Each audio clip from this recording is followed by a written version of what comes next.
Wine exploded across ivory silk like blood across snow. The room froze. Dr. Amara Vale didn't flinch. She grabbed another glass and poured it deliberately down the socialite's designer gown. Gasps rippled through the penthouse ballroom. Then a voice cut through the chaos like a blade. "Celine." The crowd parted for Lucien Cael, a man whose power made millionaires nervous. He studied the wine-stained doctor for 3 seconds before striking his own sister across the face. The slap echoed like a gunshot. That was the moment Amara's quiet life ended, and the war for her heart began. If you want to see how this story unfolds, stay with me until the end. Hit like and drop a comment with your city so I can see how far this story travels. The rain came down hard against the floor-to-ceiling windows of the Obsidian Tower penthouse, blurring the city lights into streaks of gold and red 40 stories below. Inside, the air smelled like expensive perfume and barely concealed ambition.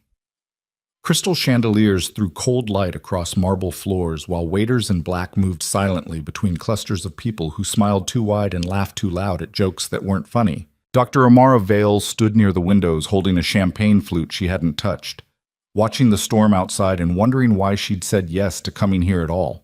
She didn't belong at events like this. Not really. These people, draped in designer labels and family names that opened doors before they even knocked, they spoke a language she'd never learned. Money as identity. Status as oxygen. Every conversation felt like a transaction she hadn't agreed to. But her mentor, Dr. Helena Park, had insisted. "You need to be seen," Helena had said over coffee 3 days ago. "You're brilliant, Amara, but brilliance in an operating room doesn't mean anything if the board doesn't know your face."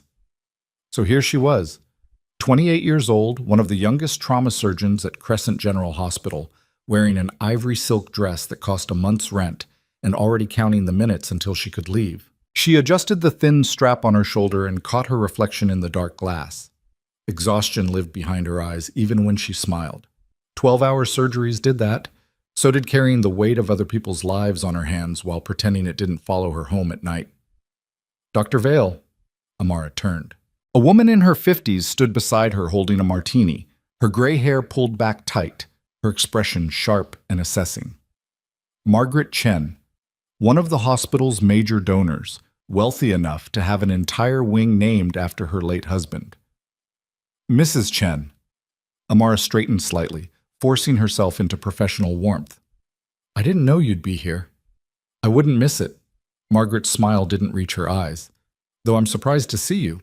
You usually avoid these things. Dr. Park thought it would be good for me to show my face." "Helena's smart."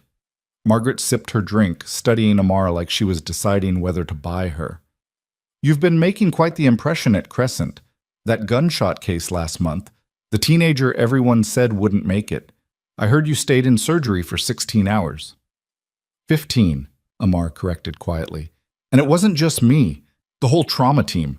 Don't do that." Margaret's tone sharpened.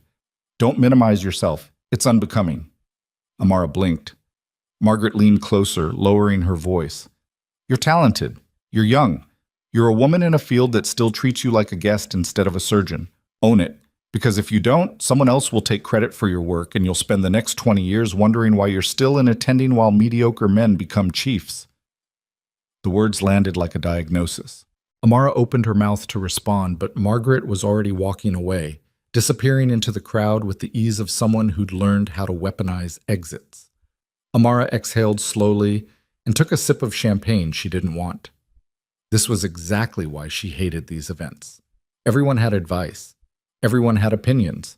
Everyone wanted to tell her how to navigate a world they'd never had to fight through themselves. She turned back toward the windows, watching the rain, and decided she'd stay exactly 20 more minutes. Long enough to be polite. Short enough to escape before anyone else cornered her with unsolicited career coaching. That's when she heard the laughter. It wasn't the polite kind. It was sharp, cruel, the kind that drew blood. Amara glanced over her shoulder.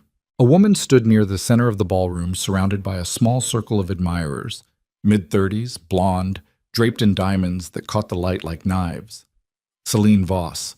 Amara recognized her from hospital gossip, socialite, trust fund, professional party circuit, the kind of woman who treated charity galas like competitive sport. Celine was holding court, gesturing dramatically with a wine glass in one hand, her voice loud enough to carry across the room. And then she actually tried to tell me the dress was vintage, Celine said, rolling her eyes, as if wearing someone else's leftovers makes you interesting instead of desperate. The group around her laughed on cue. Amara looked away. None of her business. She checked her phone. 43 minutes since she'd arrived. Close enough. She could leave now without being rude. She started toward the exit, weaving carefully between clusters of people, keeping her head down, already composing the polite text she'd send Helena later about why she'd left early. Then someone grabbed her arm. "Excuse me." Amara stopped. Celine Voss stood directly in front of her, blocking her path, wine glass still in hand. Up close, her smile looked thin and deliberate, calculated. "I'm sorry," Amara said carefully. "Do I know you?" "Not yet." Celine's eyes traveled down Amara's dress slowly, assessing, judging.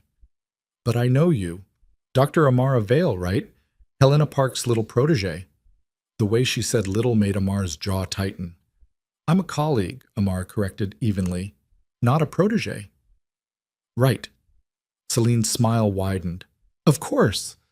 I'm sure you earned everything you have all on your own." The words hung in the air like smoke. Amara felt the shift immediately. The way conversations nearby slowed. The way eyes turned toward them. This wasn't accidental. Celine had been waiting for her. "I'm not sure what you're implying," Amara said quietly, keeping her voice steady. "But I don't think we have anything to discuss." She moved to step around Celine. That's when the wine came.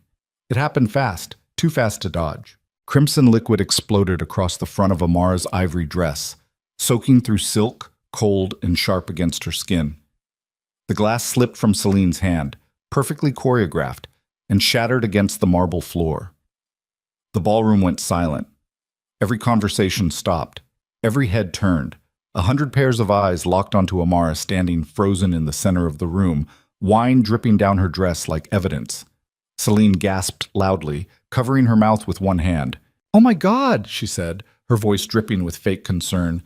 "I'm so sorry. I didn't mean these floors are so slippery. I just—" She reached out like she was going to help, her smile barely hidden beneath the performance. Amara stared down at the stains spreading across her dress, felt the weight of 100 stares pressing against her skin, felt the humiliation crawling up her throat, and something inside her snapped. She looked up, met Celine's eyes, then calmly reached over to a passing waiter, plucked a fresh glass of red wine from his tray, and poured it directly down the front of Celine's designer gown. The room gasped. Celine's mouth fell open in shock, wine soaking through white fabric, diamonds glittering uselessly against ruined silk. Amara set the empty glass down on a nearby table, her voice low and steady. Never confuse silence with weakness. She turned to leave. That's when the voice cut through the ballroom like a blade. "Celine!" The atmosphere changed instantly. The crowd parted without being asked. Conversations died mid-sentence. Even the waiters stopped moving. Lucien Kale walked through the ballroom with the kind of calm that made powerful people nervous. He was tall, broad-shouldered, dressed in black that looked expensive without trying. His face was unreadable. Sharp jaw, dark eyes, the kind of stillness that suggested violence lived just beneath the surface. Amara had never seen him before, but she recognized power when it entered a room. Celine immediately pointed at Amara, her voice rising in indignation. "Lucien, she just attacked me, poured wine all over my dress for no reason." Lucien didn't even glance at his sister. His eyes locked onto Amara instead.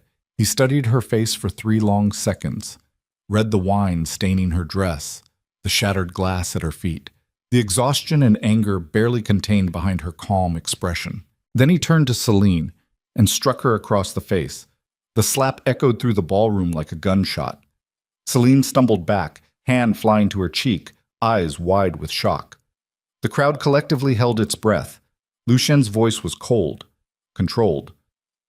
"You embarrass this family again," he said quietly, "and you answer to me." He turned back to Amara. Something shifted in his expression, something softer, almost gentle. "I apologize for my sister," he said. "She forgets her manners." Amara stared at him, heart hammering against her ribs. She didn't know what to say, didn't know how to respond to a man who'd just publicly struck his own sister to defend a stranger.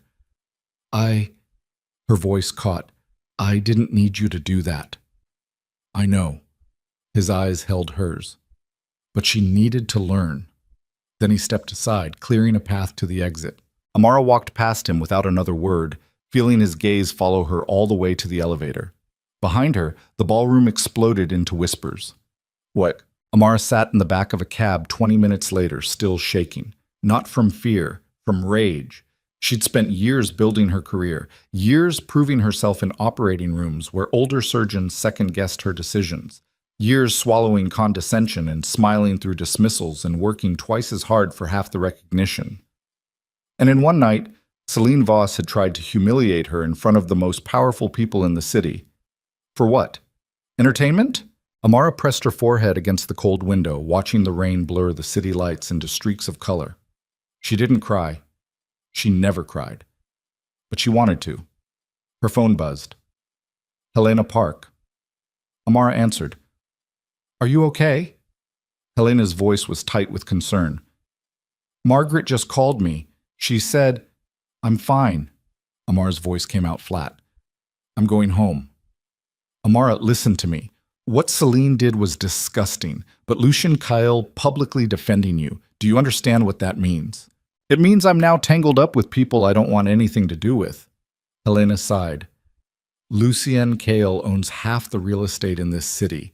His family controls shipping, security, finance. He's not someone you walk away from easily. I'm a surgeon, Helena, not a socialite. I don't care about his empire.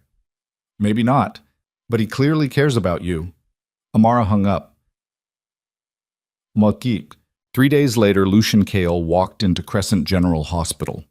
Amara was in the middle of post-op rounds when she saw him standing near the nurse's station, hands in his pockets, scanning the hallway like he owned it. Her stomach dropped. She ducked into the nearest supply closet and pulled out her phone, texting one of the residents. Tell the man in black I'm in surgery. All day. 2 minutes later, her phone buzzed. He says he'll wait. Amara closed her eyes and counted to 10. Fine. She stepped out of the closet, walked straight to the nurse's station, and stopped 3 feet away from Lucien Kyle. You can't be here, she said quietly. This is a hospital, not a social club. Lucien looked at her.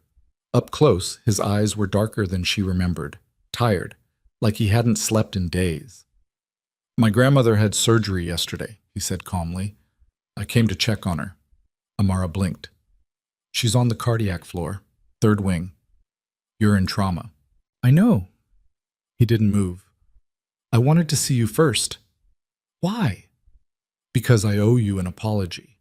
Amara crossed her arms. You already apologized. At the gala. Not for Celine. He stepped closer, lowering his voice. For hitting her in front of you. That wasn't...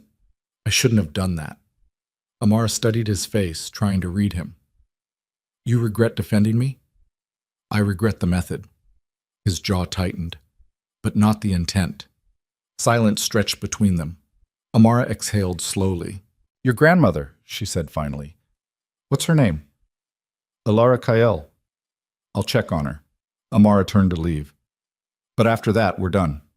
I don't need complications in my life. Neither do I. She stopped, looked back over her shoulder.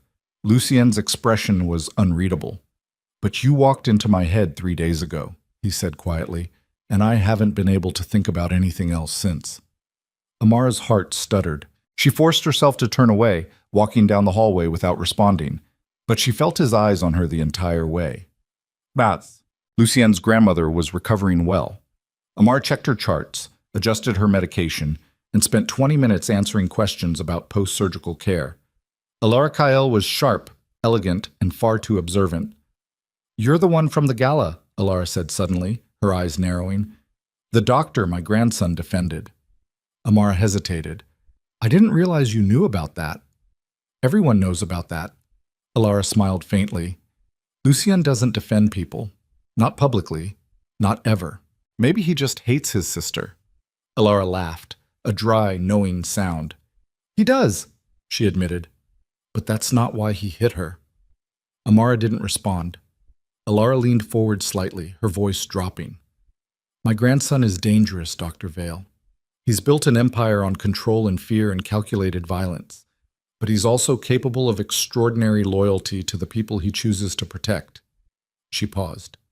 He chose you, whether you want that or not. Amara's throat tightened. I didn't ask for it. No one ever does. Alara's eyes softened. But if you're smart, you'll decide quickly whether you're going to walk away or step closer, because Lucien doesn't do halfway. But Amara left the hospital that night through the back exit, exhausted and overthinking everything. Lucien was waiting by her car. She stopped 10 feet away, keys in hand. This is starting to feel like stalking, she said evenly. It's persistence. He pushed off the car, hands in his pockets. There's a difference. Not legally. He almost smiled. Amara sighed. What do you want, Mr. Kael? Lucien. He stepped closer. And I want to buy you coffee. I don't drink coffee after 6. Tea then. I don't drink tea either. Water. Despite herself, Amara felt the corner of her mouth twitch. You're not going to give up, are you? No. She studied him for a long moment. He looked tired, genuinely tired, like he carried the weight of something heavy and hadn't put it down in years. Against every instinct screaming at her to walk away, Amara heard herself say, 1 hour. That's it. Lucien's expression softened. 1 hour, he agreed. They ended up at a quiet diner 3 blocks from the hospital, sitting across from each other in a corner booth while rain drummed against the windows. Amara ordered decaf coffee, despite what she'd said earlier. Lucien ordered nothing. You're not eating? She asked. I'm not hungry. Then why suggest coffee? Because I wanted to talk to you. He leaned back against the booth, studying her. And you wouldn't have agreed to dinner. Smart. Calculated. Amara stirred cream into her coffee slowly, watching him. Why are you really here? She asked. And don't say it's because I walked into your head. That's not an answer. Lucien was quiet for a moment. Then he said, because you poured wine on my sister without hesitating. Because you didn't apologize. Because you looked at me like I wasn't someone to be afraid of. He paused. Most people don't do that. Maybe most people are smarter than me. Or maybe you're braver than them. Amara looked away, uncomfortable with the weight of his attention. I'm not brave, she said quietly. I'm just tired of people thinking silence means submission. I know. His voice softened. I saw that the second you looked at Celine. They sat in silence for a while, the diner humming softly around them. Finally, Amara asked the question that had been sitting in her chest since the gala. Why did you hit her? Lucien didn't flinch. Because she humiliated you publicly. And in my family, that's unforgivable. Even for your own sister? Especially for my own sister. His jaw tightened. Celine spent her entire life thinking cruelty is a personality trait. Someone needed to teach her otherwise. And you think violence was the answer? I think she understood it faster than words. Amara set her coffee down, leaning forward slightly. I don't need you to fight my battles, she said carefully. I can handle myself. I believe you. Lucien held her gaze. But that doesn't mean you should have to. Something shifted in the air between them. Amara felt it. The pull. The dangerous curiosity. She stood abruptly, grabbing her coat. I need to go. Lucien didn't argue. He just stood, walking her to the door. Outside, the rain had slowed to a drizzle. Amara pulled her coat tighter, keys in hand. Thank you for the coffee, she said, not meeting his eyes. Amara. She looked up. Lucien's expression was unreadable in the dim streetlight. If you want me to stay away, he said quietly, tell me now, and I will. Amara opened her mouth. The word should have been easy. Stay away, leave me alone, I don't want this. But they wouldn't come, because somewhere between the gala and the diner, between the wine and the hospital hallway, and the way he looked at her like she mattered. She'd stopped wanting him to leave, and that terrified her more than anything. I don't know what I want, she whispered finally. Lucien stepped closer. Then let me help you figure it out. He reached up slowly, brushing a strand of wet hair away from her face. His hand was warm, steady. Amara's breath caught. Then headlights flooded the street, breaking the moment. A black SUV pulled up to the curb. The back door opened. A woman stepped out, blonde, beautiful, dressed in a designer coat that probably cost more than Amara's car. Her eyes locked onto Lucien immediately, sharp with possession. "Lucien." Her voice was cold, controlled. "We need to talk." Lucien's entire body went rigid. Amara felt him pull away, not physically, but emotionally, like a door slamming shut. "Not now, Evelina," he said flatly. Evelina's eyes slid to Amara, assessing her in one brutal glance. "So this is her," Evelina said softly. "The little doctor everyone's talking about." Amara's stomach twisted. "I should go," she said quietly, stepping back. "No." Lucien's voice was sharp. "Stay." But Evelina was already moving closer, her smile thin and dangerous. "Did he tell you about me?" she asked Amara sweetly. "About us?" Amara looked between them, her chest tightening. "Who are you?" Evelina's smile widened. "His fiancée." The word hit Amara like a punch. She looked at Lucien, waiting for him to deny it. He didn't. His silence was answer enough. Amara stepped back, keys clutched in her hand, her voice steady despite the betrayal twisting through her chest. "Don't contact me again." Then she turned and walked away, leaving Lucien standing in the rain with the ghost of a woman he'd never let go. Behind her, Evelina's laughter echoed through the empty street like broken glass. Amara drove home through rain that had turned vicious, her hands gripping the steering wheel hard enough to hurt. The windshield wipers beat a rhythm that matched the pounding in her chest, and every red light felt like the city was forcing her to sit with what had just happened. His fiancée. The words kept replaying in her head like a song she couldn't turn off. She'd been so careful, spent years building walls around herself after the last relationship had slowly bled her dry. A man who'd promised her the world and delivered nothing but excuses and emotional neglect until she'd finally walked away hollow and exhausted. And here she was again, falling for a man who'd looked at her like she mattered while hiding an entire life behind his back. She parked in the underground garage of her building, killed the engine, and sat in the dark listening to the rain hammer against the concrete above her. Her phone buzzed. Lucienne. She didn't open it. It buzzed again and again.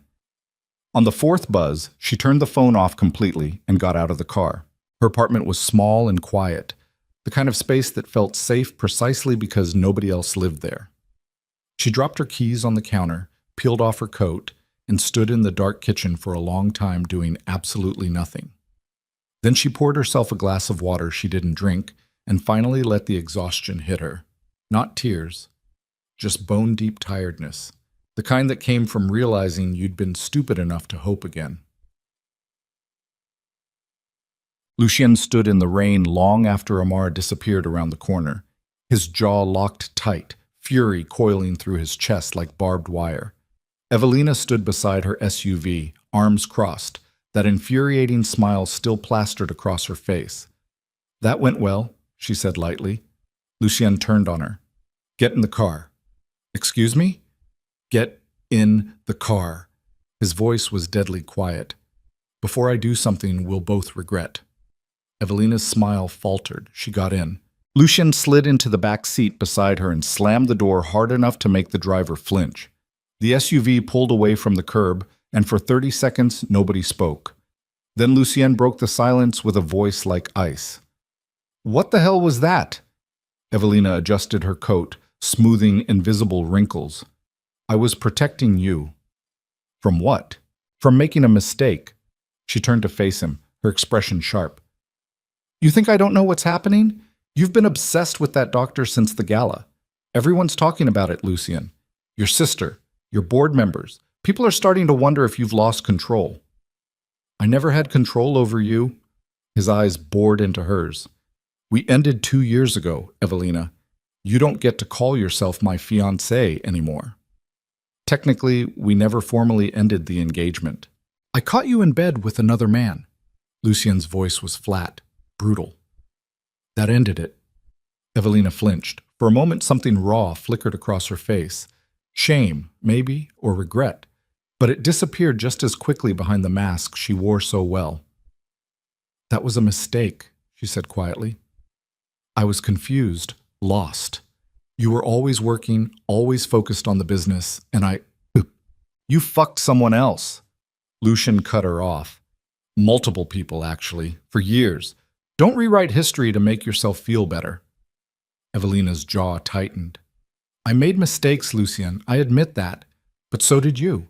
You were never emotionally available. You treated our relationship like another business deal you had to manage. So yes, I looked elsewhere for what you couldn't give me. Then why are you here now? The question hung between them like a blade. Evelina looked away, staring out the rain-streaked window. Because I miss you, she whispered. Because I realized too late what I had. And because watching you look at that doctor the way you used to look at me, it made me understand I never actually let you go. Lucian laughed, a cold, humorless sound. You don't get to miss me, he said quietly. You don't get to show up 2 years later and ruin something good because you're finally feeling the consequences of your choices. Something good? Evelina's voice sharpened. You've known her for a week, Lucien. You don't even know her. I know she doesn't lie to me. The words landed like a slap. Evelina's expression hardened. Fine, she said coldly. Go chase your little trauma surgeon. But when she realizes who you really are, what you've done, the blood on your hands, she'll run just like everyone else does. Lucien leaned closer, his voice dropping to something deadly. If you ever approach her again, he said softly, if you ever speak to her, look at her, or breathe in her direction, I will make sure you regret it for the rest of your life. Do you understand me? Evelina held his gaze for 3 long seconds. Then she nodded once. Lucien got out of the SUV at the next red light and walked into the rain without looking back. 3 days passed. Amara threw herself into work with the kind of intensity that made her colleagues worry. 16-hour shifts, back-to-back surgeries. She stayed late reviewing charts that didn't need reviewing and arrived early to rounds that didn't start for another hour. Anything to keep her mind occupied, anything to avoid thinking about Lucien Kale standing in the rain looking at her like she'd mattered. Helena cornered her in the break room on the 4th day, arms crossed, expression stern. You look like hell, Helena said bluntly. Thanks. Amara poured herself coffee that had been sitting too long and tasted like burnt rubber. Always nice to hear. I'm serious, Amara. You're running yourself into the ground. I'm fine. You operated on a subdural hematoma for 6 hours yesterday and then stayed to observe the patient overnight when the residents could have handled it. That's not fine. That's avoidance. Amara set the coffee down harder than necessary. What do you want me to say, Helena? That I'm upset? That I feel stupid for letting my guard down with someone I barely knew? Fine. I'm upset. I feel stupid. Can we move on now? Helena's expression softened. What happened? Nothing happened. That's the problem. Amar's voice cracked slightly. I don't know what I thought. That maybe this time would be different. That maybe I'd met someone who actually saw me instead of just using me to fill whatever hole they had in their life. Lucien Kyle doesn't strike me as the type who needs anyone to fill holes. No. Amar's laugh was bitter. He's already got an ex-fiancée doing that for him. Helena winced. Did he explain? I didn't give him the chance. Amara grabbed her coffee and headed for the door. And I'm not going to. She left before Helena could respond. Lucien tried calling 17 times over 4 days. Amara didn't answer once. He showed up at the hospital twice. She had security escort him out. He sent flowers to her apartment. She left them in the hallway for her neighbors. By the 5th day, he stopped trying, and somehow that felt worse than the calls. Amara told herself she was relieved, told herself this was exactly what she wanted, distance, clarity, a return to the life she'd built before Lucien Kyle walked into it. But late at night, alone in her apartment with the city glowing through her windows, she caught herself checking her phone, waiting for a call that didn't come, hating herself for wanting it. Wag. Celine showed up at the hospital on day 6. Amara was reviewing patient charts at the nurse's station when she felt someone watching her. She looked up and found Celine standing 10 feet away, hands clasped in front of her, looking smaller somehow. Uncertain. Amara's stomach dropped. You need to leave, she said quietly. I know. Celine didn't move. I just, I need to talk to you, please, 5 minutes. I don't have 5 minutes. Then 2. Amara stared at her, weighing options.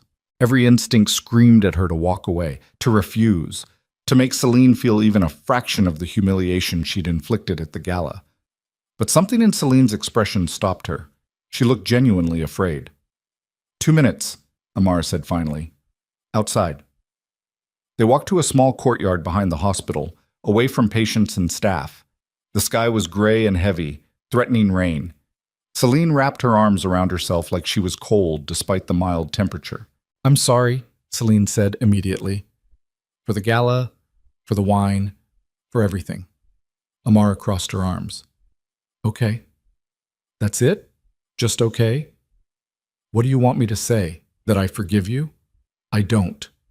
Celine flinched but didn't look away. I don't expect you to, she said quietly. I just wanted you to know that I was wrong. About you. About everything. She paused, swallowing hard. Lucien told me what Evelina said to you about the engagement. Amara's jaw tightened. I don't want to talk about your brother. I know, but you need to hear this. Celine stepped closer, her voice urgent. Evelina lied. The engagement ended 2 years ago when Lucien found out she'd been cheating on him. For years. He never exposed her publicly because he didn't want to destroy her reputation, but he cut her out of his life completely. Until last week when she found out about you. Amara's heart was pounding now, but she kept her voice level. Why are you telling me this? Because my brother doesn't care about people easily. Celine's eyes were bright with something that looked like desperation. He's cold and controlled and terrifying most of the time, but when he does care, when he actually lets someone in, he's loyal to the point of self-destruction. And I've never seen him look at anyone the way he looks at you. He lied to me. He didn't lie. He just didn't get the chance to explain before Evelina twisted everything. Celine's voice broke slightly. Please, just talk to him. Let him tell you the truth. Amara was quiet for a long moment, her chest tight. Why do you care? She asked finally. You hated me a week ago. I didn't hate you. Celine looked away, shame coloring her voice. I hated that you made me feel small, that you stood up to me when nobody else does. That Lucien defended you instead of me. She paused. But mostly, I hated myself for being the kind of person who attacks strangers to feel powerful, and I'm trying to be better. The honesty in her voice caught Amara off guard. She studied Celine's face, looking for the mask, the performance, the cruelty she'd seen at the gala. But all she saw was a woman trying to apologize. I need time, Amara said finally. To think. Celine nodded quickly. Of course. Thank you for listening. She turned to leave, then stopped. For what it's worth, she said quietly, I think you're the best thing that's happened to my brother in a long time. Maybe ever. Then she walked away, leaving Amara standing alone in the courtyard with rain starting to fall around her. That night, Amara sat in her apartment staring at her phone. Lucien's last text was from 3 days ago. I'm sorry. For everything. If you ever want to hear the truth, I'm here. She'd read it 40 times since then. Her thumb hovered over the call button. Then she set the phone down and forced herself to walk away. Not yet. She wasn't ready yet.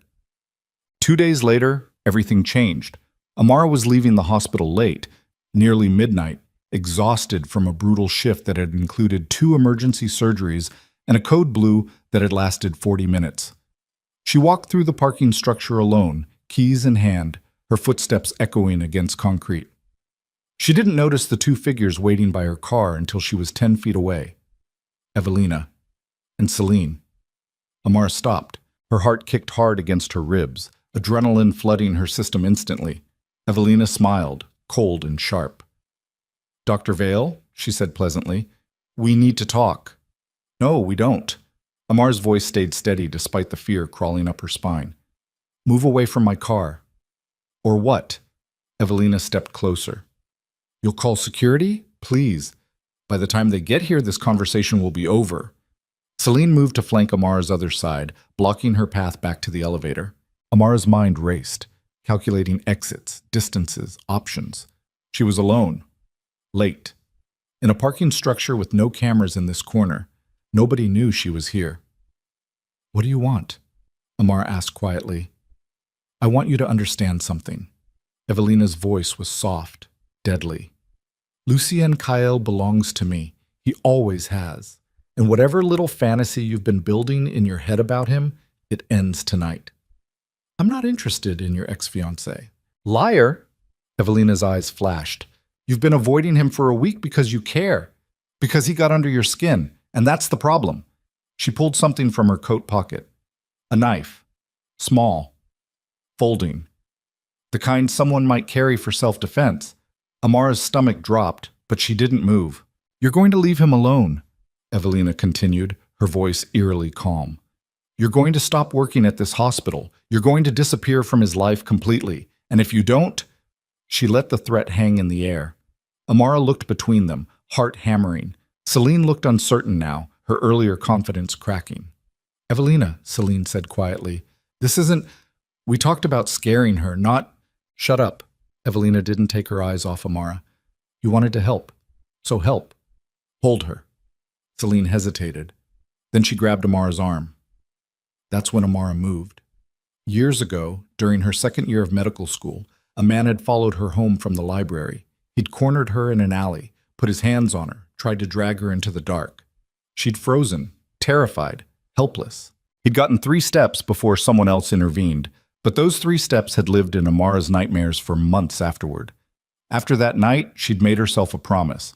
Nobody would ever overpower her again. She'd spent 2 years training in Krav Maga, Brazilian Jiu-Jitsu, and boxing. Not for sport, for survival. She'd learned how to break holds, how to target vulnerabilities, how to fight dirty when fighting clean wasn't an option. And now, with Celine's hand locked around her arm and Evelina stepping closer with a knife, every hour of training came flooding back. Amara twisted hard, breaking Celine's grip with a sharp elbow strike that sent her stumbling backward. Before Evelina could react, Amara closed the distance, grabbed her wrist, and twisted the knife away with a brutal joint lock that made Evelina scream. The knife clattered to the concrete. Evelina swung wildly with her free hand. Amara ducked, drove her shoulder into Evelina's chest, and swept her legs out from under her. Evelina hit the ground hard, the air punching out of her lungs. Celine lunged forward, trying to grab Amara from behind. Amara spun, caught Celine's arm, and used her momentum to flip her over her hip. Celine crashed onto the concrete beside Evelina with a choked gasp. The whole fight lasted maybe 20 seconds. Amara stood over them, breathing hard, adrenaline screaming through her veins. Evelina stared up at her, eyes wide with shock and pain. Celine groaned, clutching her shoulder. Amara picked up the knife, folded it closed, and slipped it into her coat pocket. Then she looked down at both of them, her voice cold and steady. If either of you ever come near me again, she said quietly, I won't stop at the ground. Do you understand? Neither of them answered. Amara turned, got into her car, and drove away without looking back. Her hands didn't start shaking until she was 3 blocks away. She didn't tell anyone. Not Helena, not security, not the police. She just went home, locked her door, and sat in the dark trying to process what had just happened. Evelina had pulled a knife on her. Celine, who'd apologized 2 days ago, had helped, and Amara had defended herself with a violence she'd spent years training for but hoped she'd never have to use. Her phone buzzed. Unknown number. She almost didn't answer, but something made her pick up. Dr. Vale? The voice was male, unfamiliar, professional. My name is Marcus Chen. I'm head of security for Lucien Kael. I'm calling because our surveillance team flagged an incident in your hospital parking structure approximately 30 minutes ago. Amara's blood went cold. What? We have cameras monitoring the area. We saw what happened with Evelina Cross and Celine Voss. His voice was carefully neutral. Mr. Kael doesn't know yet. I'm calling to ask if you'd like to press charges before I inform him. Amara's mind raced. You've been watching me? We've been watching them, Marcus corrected. Miss Cross has been erratic since Mr. Kael ended their relationship. We've been monitoring her movements as a precaution. You just happen to be in the same location. That's not better. I'm aware. He paused. Do you want to press charges? Amara was silent for a long moment. No, she said finally. Are you sure? What they did was assault, potentially attempted murder given the weapon involved. I'm sure, Her voice was firm. "But I want you to send me the footage." "Why?" "Insurance," Amara said quietly, "in case they try again." Marcus was quiet for a moment. "I'll send it within the hour," he said finally. "And Dr. Vale?" "Yes?" "Mr. Kyle is going to find out about this, probably tonight. And when he does," he stopped. "Just be prepared." The line went dead. Amara sat in the dark, her heart still racing, and realized she'd just crossed a line she couldn't uncross. This wasn't over. Not even close. Lucian found out 40 minutes later. Marcus called him at 1 in the morning with security footage that made his blood turn to ice. He watched Evelina pull a knife, watched Celine grab Amara, watched Amara fight back with precision and controlled violence that spoke of serious training, watched her walk away alone while 2 women lay on the concrete behind her, and something inside him broke. He called Marcus back immediately. "Where are they now?" "Evelina went home. Celine's at the family estate." "Get them both. I don't care what time it is. Bring them to my office. Now." "Sir." "Now, Marcus." 45 minutes later, Evelina and Celine sat in Lucian's office looking like children called to the principal. Evelina's wrist was wrapped. Celine had a bruise forming on her shoulder. Lucien stood by the window, back to them, hands in his pockets. Silent. The silence stretched for 3 full minutes. Then he turned around. His expression was empty, controlled. That's how they knew he was furious. "Explain," he said quietly. Neither of them spoke. "I have security footage," Lucien continued, his voice soft. "I watched Evelina pull a knife on an unarmed woman in a parking garage. I watched my sister help her. So I'm giving you one chance to explain before I decide what happens next." Evelina lifted her chin defiantly. She needed to understand. "You pulled a weapon on a civilian." Lucian's voice didn't rise. It didn't need to. "You committed assault, possibly attempted murder. And you involved my sister in a crime that could destroy both of your lives." "I wasn't going to actually hurt her," Evelina said quickly. "I just wanted to scare her, to make her what?" Lucien stepped closer. "Leave me alone? Stay away from me? Do you understand how delusional that sounds? We're not together, Evelina. We haven't been together for 2 years. You don't get to threaten people on my behalf." "I was protecting you." "From what?" Lucian's voice finally rose, sharp and cutting. "From someone who makes me happy? From someone who doesn't lie to me? You're not protecting me, Evelina. You're trying to control me because you can't stand that I moved on." Evelina's eyes filled with tears. "I loved you," she whispered. "No, you didn't." Lucien's voice went cold again. "You loved what I could give you. Status, money, access. But you never loved me. Because if you had, you wouldn't have spent 3 years fucking other men behind my back." The words hung in the air like broken glass. Evelina looked away, tears spilling down her cheeks. Lucien turned to Celine. "And you?" His disappointment was worse than anger. "You apologized to her. You told her you wanted to be better, and then you helped Evelina attack her 2 days later." Celine's voice was small. "I didn't know she'd bring a knife. I thought we were just going to talk." "You held her arm while Evelina threatened her with a weapon." Lucian's jaw tightened. "That's not talking. That's assault." "I'm sorry. Sorry doesn't fix this." He looked between them both. "You're lucky Amara didn't press charges. You're lucky she's a better person than either of you deserve." He walked back to his desk, pulled out his phone, and made a call. "Marcus, I need you to arrange transportation for Evelina Cross, out of the city, tonight." "Lucien, no." Evelina stood abruptly. "You can't." "You have 2 options," Lucien said flatly. "Option 1? You leave the city voluntarily and never contact me or anyone in my life again. Option 2. I press charges on Amar's behalf using the security footage, and you spend the next 5 years in prison for assault with a deadly weapon." Evelina stared at him, her face pale. "You wouldn't." "Try me." Evelina's composure finally shattered. She started crying, real tears this time, desperate and broken. "I made mistakes," she sobbed. "I know I did, but I love you, Lucien. I've always loved you. I didn't know how to show it properly. And when I saw you with her, when I realized what I'd lost, You lost me the moment you betrayed me. Lucian's voice was final. Everything after that was just you refusing to accept it. He looked at Marcus, who'd been standing silently by the door. Get her out of here. Marcus stepped forward. Evelina didn't resist. She just walked to the door, shoulders shaking, and stopped at the threshold. You'll regret this, she said quietly, not looking back. When she leaves you too, when she realizes who you really are. You'll wish you'd chosen someone who actually understood your world. Maybe, Lucian said, but at least she won't lie to me. Evelina left without another word. Lucien turned to Celine. His sister sat hunched in her chair, staring at her hands. I don't know what to do with you, he said quietly. I know. Her voice was barely a whisper. I keep trying to be better. I keep promising myself I'll change. And then I do something like this and realize I'm still the same selfish, cruel person I've always been. You helped someone threaten an innocent woman with a knife. I know. You could have killed her. I know. Celine finally looked up, her eyes red. And the worst part is, I didn't even want to be there. I knew it was wrong, but Evelina said, she made it sound like we were just going to talk, like we were protecting you, and I wanted...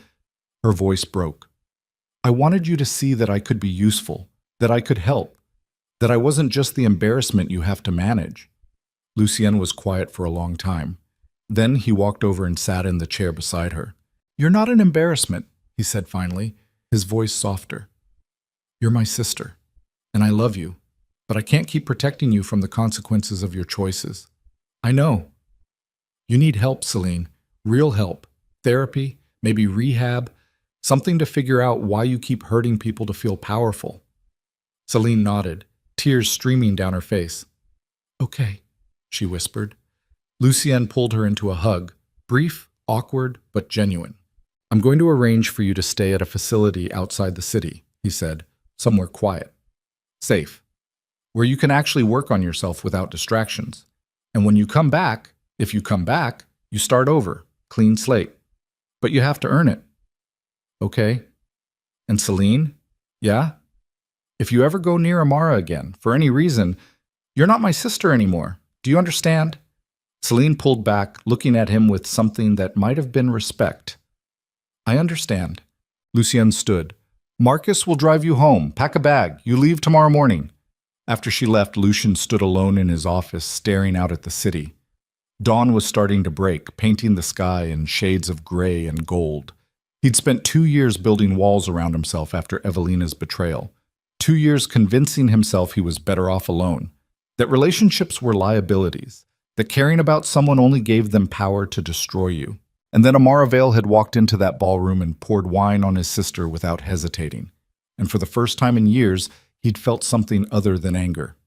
He pulled out his phone, stared at her number, and finally, allowed himself to admit the truth.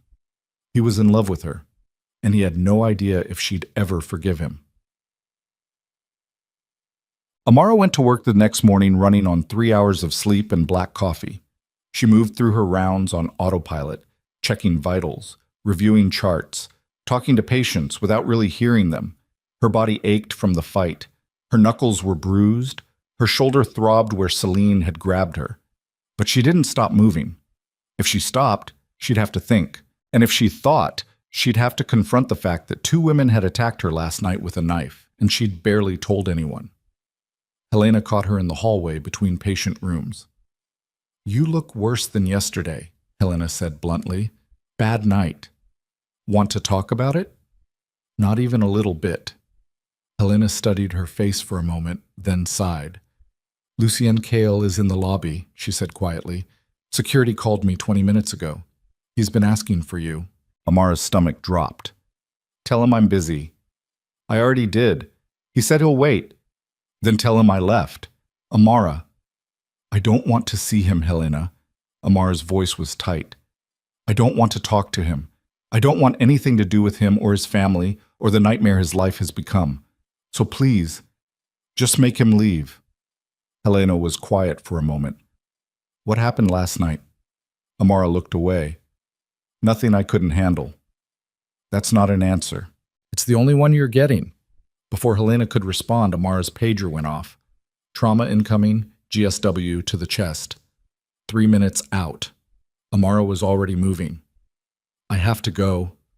She disappeared into the chaos of the ER, grateful for the distraction, and didn't look back. Lucien waited in the hospital lobby for 4 hours. Security asked him to leave twice. He refused. Finally, around 3 in the afternoon, Amara emerged from the double doors leading to the surgical wing, still in her scrubs, exhaustion carved into every line of her face. She saw him immediately. Stopped. For 3 seconds, they just stared at each other across the lobby. Then Amara turned and walked toward the exit. Lucien followed. Amara. She didn't stop. Amara, please. She pushed through the doors into the afternoon sunlight, walking fast toward the parking structure. Lucien caught up to her, stepping into her path. We need to talk. No, we don't. Her voice was cold, controlled. Move. I know what happened last night. Amara went very still. Excuse me? Evelina, Celine, the parking garage, the knife. His jaw tightened. I have security footage. I know everything. Amara stared at him, her chest tight with something between fury and betrayal. You've been watching me. I've been watching them. His voice was urgent. Evelina's been unstable since we ended things. I had security monitoring her movements as a precaution. I didn't know she'd go after you. I swear, if I'd known, you would have what? Amara's voice rose slightly. Protected me? Defended me? Like I'm some helpless thing that needs saving? No, I would have stopped her before she ever got close to you. I stopped her myself. Amara stepped closer, her eyes blazing. I didn't need you. I didn't need anyone. I handled it. I know. Lucien's voice softened. I saw. You were... He stopped. You were incredible. Don't what? Don't try to charm me with compliments. Amara's voice shook slightly. Don't try to make this about how impressive I was. 2 women attacked me last night with a weapon because of you. Because your ex-fiancée, the woman you conveniently forgot to mention, decided I was a threat. And your sister, who apologized to me 2 days ago, helped her. Celine's gone. Evelina's gone. They're both out of the city. They won't come near you again. That's not the point. Amara's control finally cracked. The point is that your life is violent and complicated and dangerous, and I don't want any part of it. I'm a surgeon, Lucien. I save lives. I can't. Her voice broke. I can't spend my life looking over my shoulder wondering who's going to come after me next because I made the mistake of caring about you. The words hung between them like shattered glass. Lucien stood frozen, something raw and broken in his expression. I'm sorry, he said quietly, for all of it. For not telling you about Evelina sooner. For not protecting you better. For dragging you into my world when you never asked for it. Sorry doesn't fix this. I know. He stepped closer, his voice dropping. But I need you to understand something. Evelina showing up that night, calling herself my fiancée, that was a lie. We ended 2 years ago, completely, permanently, and never looked back. Until I met you. Amara looked away, her throat tight. Why didn't you tell me that when she showed up? Because I was trying to protect you from exactly this, from getting tangled up in my past, from dealing with people like Evelina who can't let go. He paused. But I realize now that keeping you in the dark only made it worse. Amara was silent for a long time. Then she looked up at him, her eyes exhausted. I don't know if I can do this, she whispered. I don't know if I'm strong enough to be part of your world. You are. His voice was certain. You're the strongest person I've ever met. That's not the same as wanting to be. Lucien nodded slowly. Then tell me what you need, he said quietly. Space? Time? For me to disappear completely? Just tell me, and I'll do it. Amara studied his face, looking for the lie, the manipulation, the hidden agenda. But all she saw was exhaustion, and something that looked like hope. I need time, she said finally, to think, to process everything that's happened. And I need you to not show up at my work or call me or send flowers or any of the things you've been doing for the past week. Okay? I'm serious, Lucien. I know. He stepped back, giving her space. I'll stay away. But when you're ready, if you're ever ready, I'll be here. Amara nodded once, Then she walked past him toward her car, leaving him standing alone in the parking lot. She didn't look back, but she wanted to, and that terrified her more than anything else. Succeed. 2 weeks passed in careful silence. Amara worked, slept, worked some more, avoided conversations about Lucien Kael with Helena, and ignored the pitying looks from nurses who'd heard the gossip. Celine sent one text from rehab. "I'm sorry for everything. I hope someday you can forgive me." Amar deleted it without responding. Evelina sent nothing. Lucien kept his promise. No calls, no flowers, no surprise visits, just silence. And somehow the silence was worse than everything else combined, because it gave Amara space to think, to remember the way Lucien had looked at her in the diner like she was the only person in the world who mattered, to remember the gentleness in his voice when he'd asked what she needed, to remember that he'd dealt with Evelina and Celine not by excusing them, but by holding them accountable. And slowly, painfully slowly, Amara began to realize something. She missed him, not the danger, not the complications, just him, the quiet conversations, the way he listened like her words actually mattered, the way he'd defended her without expecting anything in return. She'd spent so long protecting herself from being hurt again that she'd forgotten what it felt like to actually want someone, to choose someone. Not because they were safe or convenient, but because they made her feel alive. On day 16, her phone buzzed at 2 in the morning. Unknown number. Amara almost didn't answer, but something made her pick up. "Dr. Vale?" The voice was male, professional, urgent. "This is Crescent General Dispatch. We have an incoming trauma, multiple GSWs, critical condition. Patient specifically requested you." Amara sat up immediately, already reaching for her scrubs. "Who's the patient?" "Lucien Kael." Her blood went cold. "I'll be there in 10 minutes. She hung up, threw on clothes, and ran. Amara's hands were shaking when she pushed through the emergency room doors at 2:17 in the morning. The fluorescent lights burned too bright against her exhausted eyes, and the familiar smell of antiseptic and blood hit her like a physical weight. The ER was chaos. Nurses moving fast between trauma bays, monitors beeping urgent warnings, someone shouting orders across the room. The controlled pandemonium of lives hanging in the balance. Dr. Chen, the night attending, spotted her immediately. "Trauma Bay 3, he called out. "Multiple GSWs. 2 to the abdomen, 1 through and through in the shoulder. He's stable but critical. Lost a lot of blood before the paramedics got there." Amara was already moving, pulling on a surgical gown, snapping gloves over her hands with practiced efficiency. "How long ago?" 20 minutes. We've got IV access, fluids running, typed and crossed for transfusion. But he's asking for you specifically. Won't let us sedate him until he sees you." Amara's chest tightened. She pushed through the curtain into Trauma Bay 3. Lucien lay on the gurney surrounded by medical equipment, his skin pale beneath the harsh lights, his shirt cut away to reveal bandages already soaking through with blood. His eyes were half closed, pain carved into every line of his face. But when he saw her, something shifted in his expression. Relief. "Amara." His voice was rough, weak. "You came." She moved to his side immediately, her professional mask sliding into place even as her heart hammered against her ribs. "What happened?" Her hands moved over him automatically, checking his pulse, his breathing, the placement of the IV lines. "Ambush." He winced as she pressed gently against his abdomen, checking for rigidity. "Business deal gone bad. 4 men. I got 2 of them before—" He stopped, his jaw tightening against pain. "Before they got me." "Don't talk." Amara's voice was steady despite the terror clawing at her throat. "Save your strength. We need to get you into surgery." "No!" His hand shot out, gripping her wrist with surprising strength. "Not yet. I need to tell you something first." "Lucien, please." His eyes locked onto hers, desperate.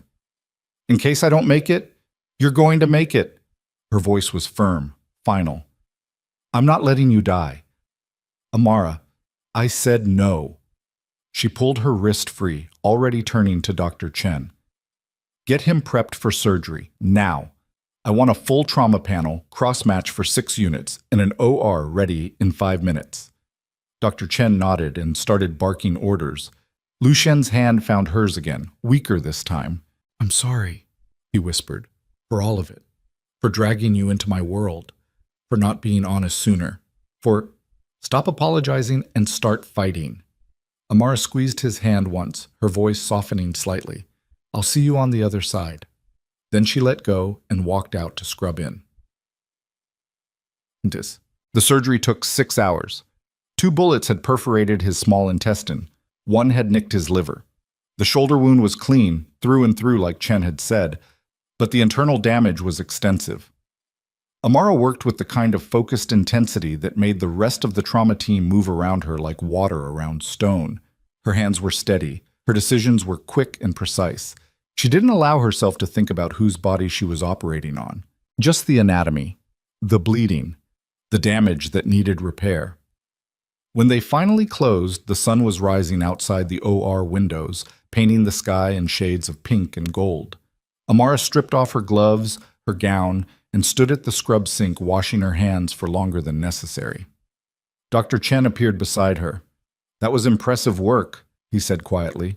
Most surgeons wouldn't have been able to stay that calm operating on someone they know personally. I didn't have a choice. Amara's voice was flat, empty. He needed a surgeon. I was available. Still, Chen dried his hands, studying her. You okay? No. The honesty surprised her. But I will be. She left before he could ask anything else.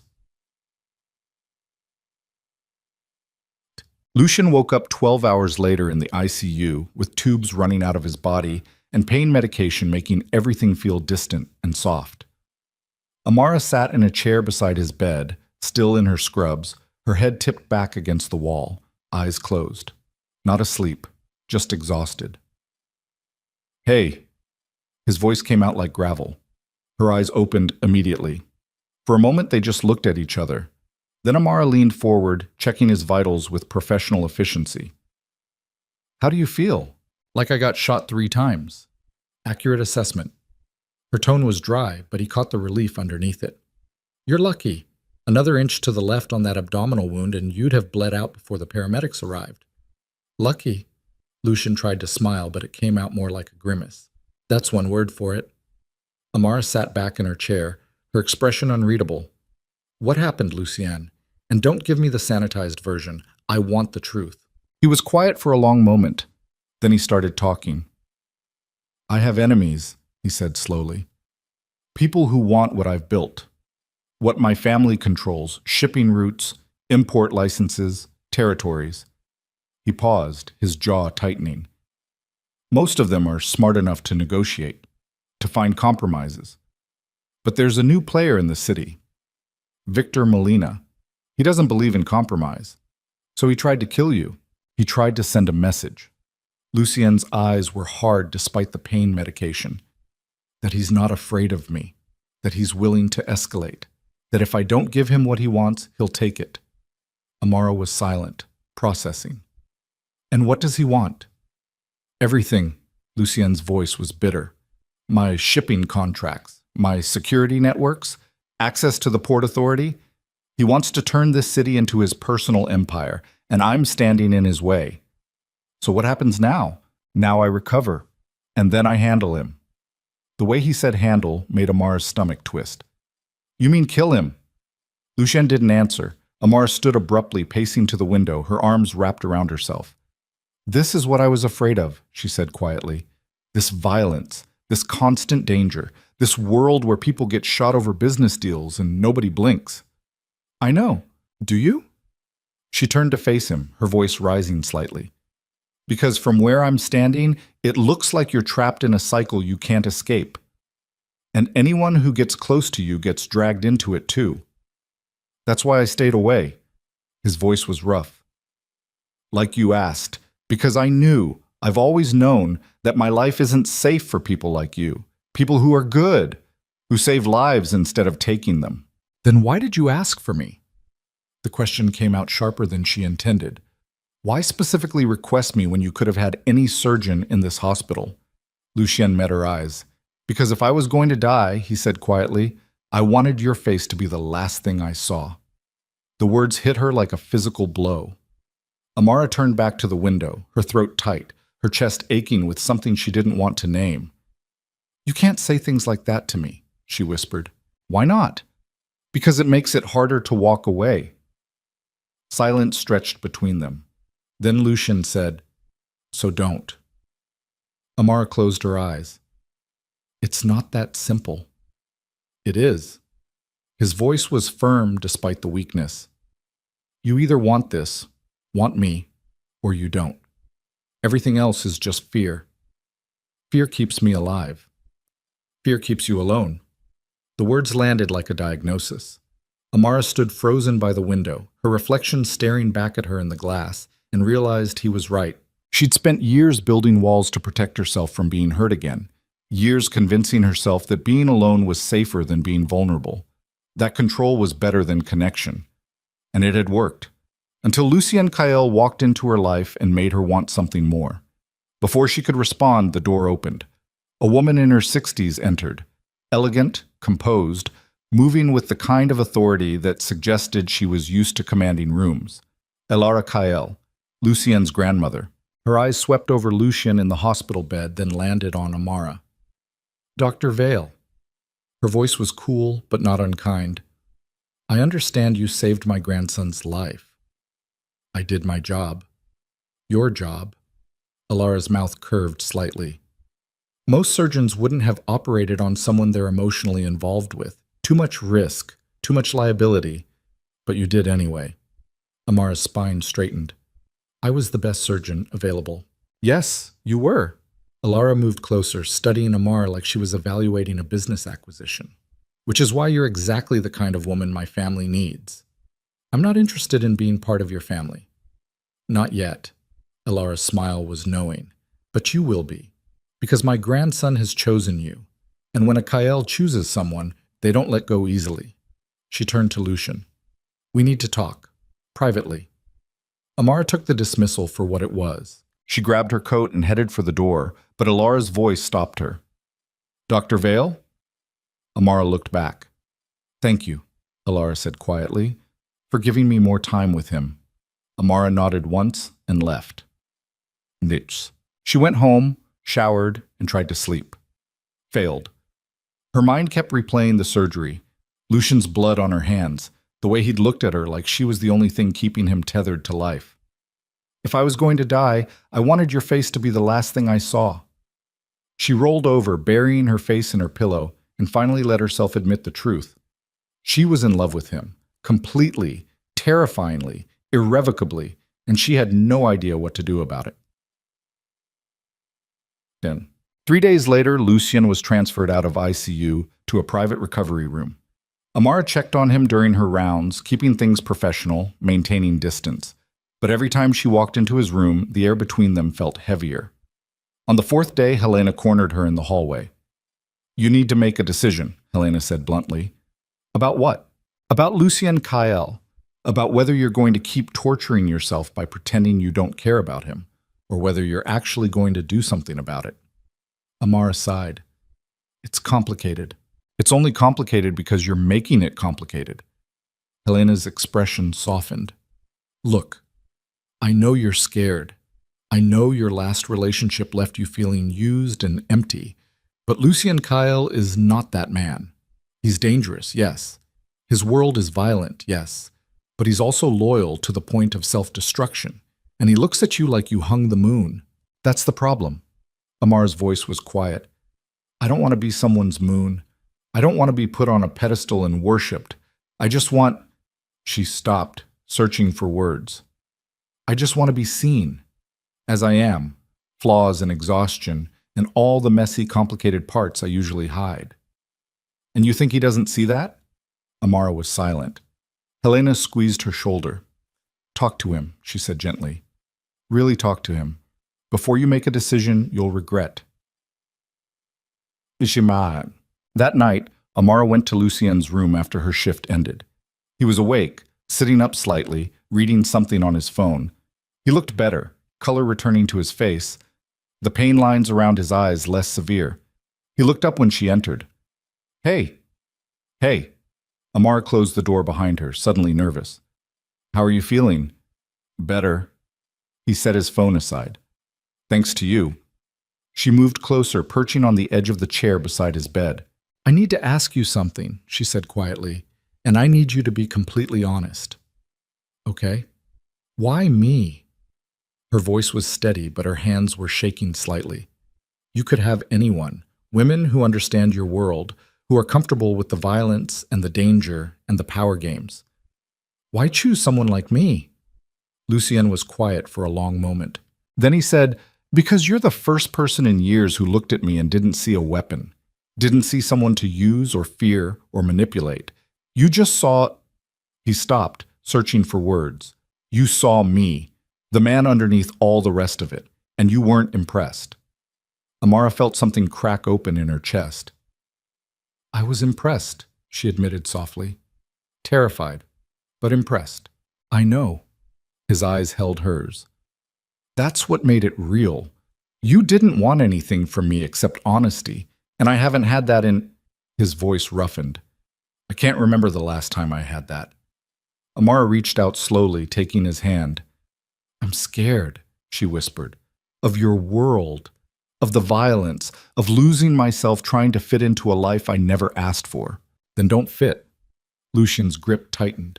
Don't change. Don't become someone you're not. Just... He paused. Just let me love you as you are, and I'll handle the rest. The word love hung between them like a promise. Amara felt tears prick her eyes. I don't know if I'm strong enough for this. You operated on me while I was bleeding out on your table. His voice was gentle. You're stronger than you think. She laughed, a wet, broken sound. That's different. That's medicine. I know how to do that. So learn this too. He pulled her closer until their foreheads nearly touched. We'll figure it out together. Amar closed her eyes, breathing him in, antiseptic and pain medication, and something underneath that was just him. Okay, she whispered finally. Okay.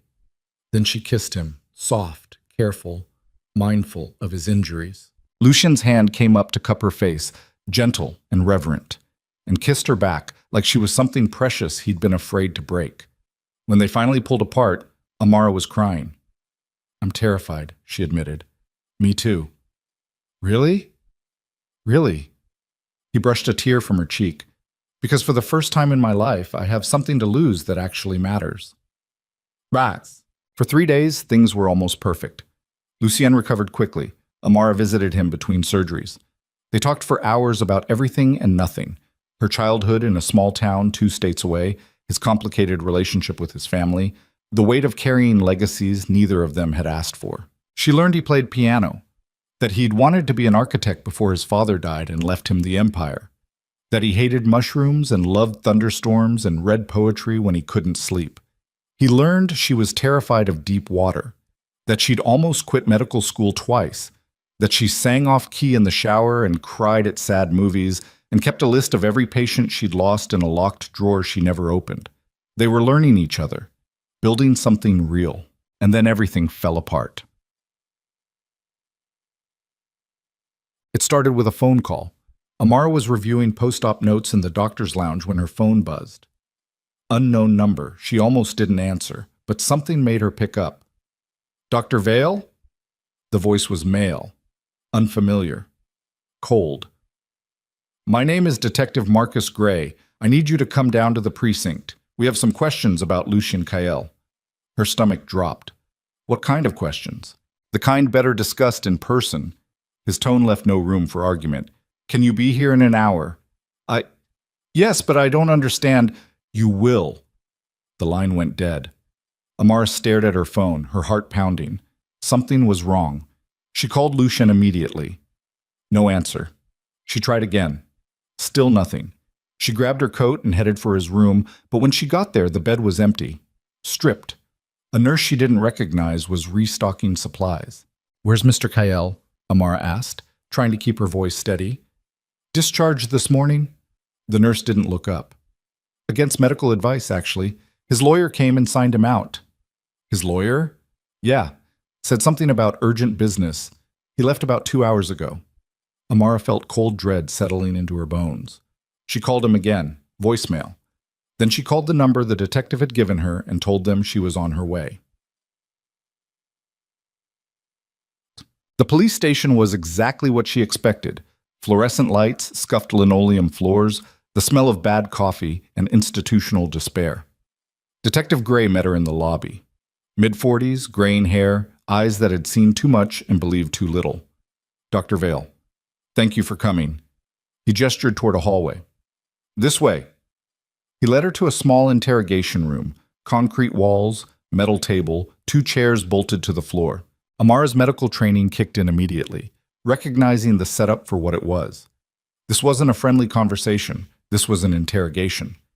Am I under arrest? She asked carefully. No. Gray sat across from her, pulling out a file folder. But I need to ask you some questions about your relationship with Lucien Kael. What kind of questions? Gray opened the folder, spreading photographs across the table. Crime scene photos. Bodies. Blood. Amara's stomach turned. Do you recognize these men? Gray asked quietly. She forced herself to look. 4 men. All dead. All shot multiple times. No, she whispered. These are the men who ambushed Lucien Kael 8 days ago. The men who shot him 3 times and left him bleeding in an alley. Gray's voice was flat, professional. Except, here's the interesting part. According to ballistics, they weren't killed by Lucien in self-defense. They were killed execution style, after they were already incapacitated. Amara's blood went cold. What are you saying? I'm saying someone went back after the initial confrontation and made sure none of them survived to talk. He leaned forward. And we have reason to believe that someone was Lucien Kael. That's impossible. He was in surgery. I operated on him for 6 hours. Not him personally. Gray pulled out another photograph. His people. His security team. We have witnesses placing Marcus Chen, Lucien's head of security, at the scene 30 minutes after the ambulance left, along with 3 other men, all armed. Amara stared at the photograph, her mind racing. Marcus Chen. The same man who'd called her after the parking garage attack. The same man who'd sent her security footage. This doesn't prove anything, she said carefully. Maybe not. Gray pulled out another document. But this might. It was a financial record. Bank transfers, dates, amounts, and Amara's name. What is this? $200,000, Gray said quietly. Deposited into an offshore account in your name 3 days after Lucien Kael was admitted to your hospital. Money we've traced back to one of his shell corporations. Amara felt like she'd been punched. I don't have an offshore account. You do now. Gray's eyes were hard. And it's going to be really difficult to convince a jury that you didn't know about it, that you didn't accept payment to make sure Lucien Kael survived his injuries, to falsify medical records if necessary, to cover up evidence of what really happened that night. This is insane. Amara's voice was shaking now. I would never. I'm a doctor. I took an oath. Shikum.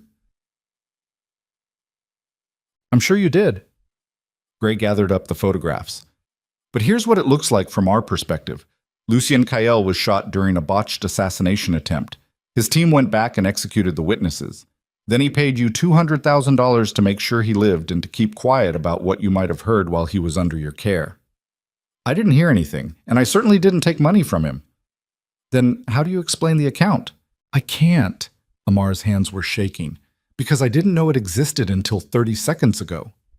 Gray was quiet for a long moment, studying her. I want to believe you, Dr. Vale, he said finally. I really do. You seem like a good person caught up in something way over her head. But the evidence tells a different story.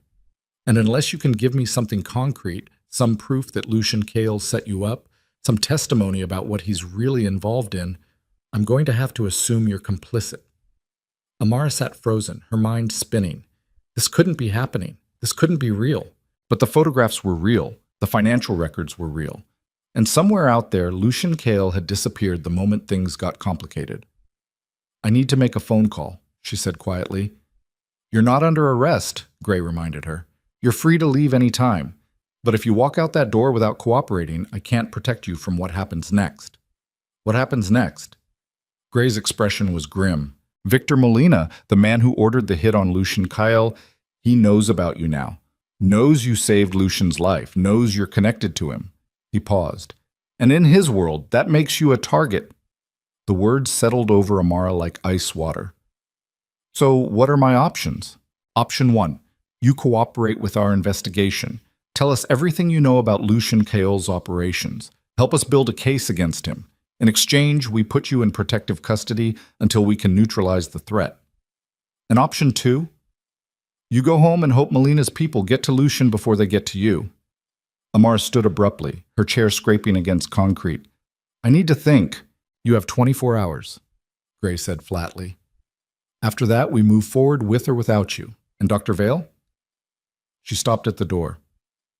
Be very careful who you trust, because in my experience, men like Lucian Kaol don't protect the people they claim to love. They use them. Amara drove home in a daze, her hands gripping the steering wheel so hard her knuckles went white. Her phone had 17 missed calls, 3 from Helena, 4 from the hospital, 10 from unknown numbers, none from Lucian. She pulled into her building's garage and sat in the dark, engine off, trying to process what had just happened. An offshore account in her name, $200,000, 4 dead men, and Lucien, the man she'd finally allowed herself to care about, had disappeared without explanation the moment the police started asking questions. Her phone buzzed. A text. Unknown number. We need to talk. Come to the address below. Come alone. Don't tell anyone. Trust me. An address in the warehouse district. The kind of place people didn't go alone after dark if they had any sense of self-preservation. Amara stared at the message, her chest tight. Every instinct screamed at her to call the police, to call Helena, to do literally anything except drive to a deserted warehouse to meet someone who wouldn't even identify themselves. But she also knew, with the kind of certainty that lived in her bones, that if she wanted answers, this was her only chance to get them. She started the car and drove into the dark. Banti. The warehouse loomed against the night sky like something out of a nightmare. Broken windows, graffiti-stained walls, the smell of rust and abandonment heavy in the air. Amara parked under a broken streetlight and got out slowly, her phone clutched in her hand, her heart hammering so loud she could hear it in her ears. The door was unlocked. She pushed it open and stepped inside. The interior was vast and empty, shadows pooling in corners, the only light coming from a single bare bulb hanging from the ceiling 20 feet away. And beneath it stood Lucian. He looked different, harder. Dressed in black, a gun visible in a holster at his side, his expression cold and unreadable. Nothing like the man who'd kissed her in a hospital room 3 days ago. You came. His voice echoed in the empty space. You texted me. Amara's voice was steadier than she felt. What's going on, Lucien? The police think you executed 4 men.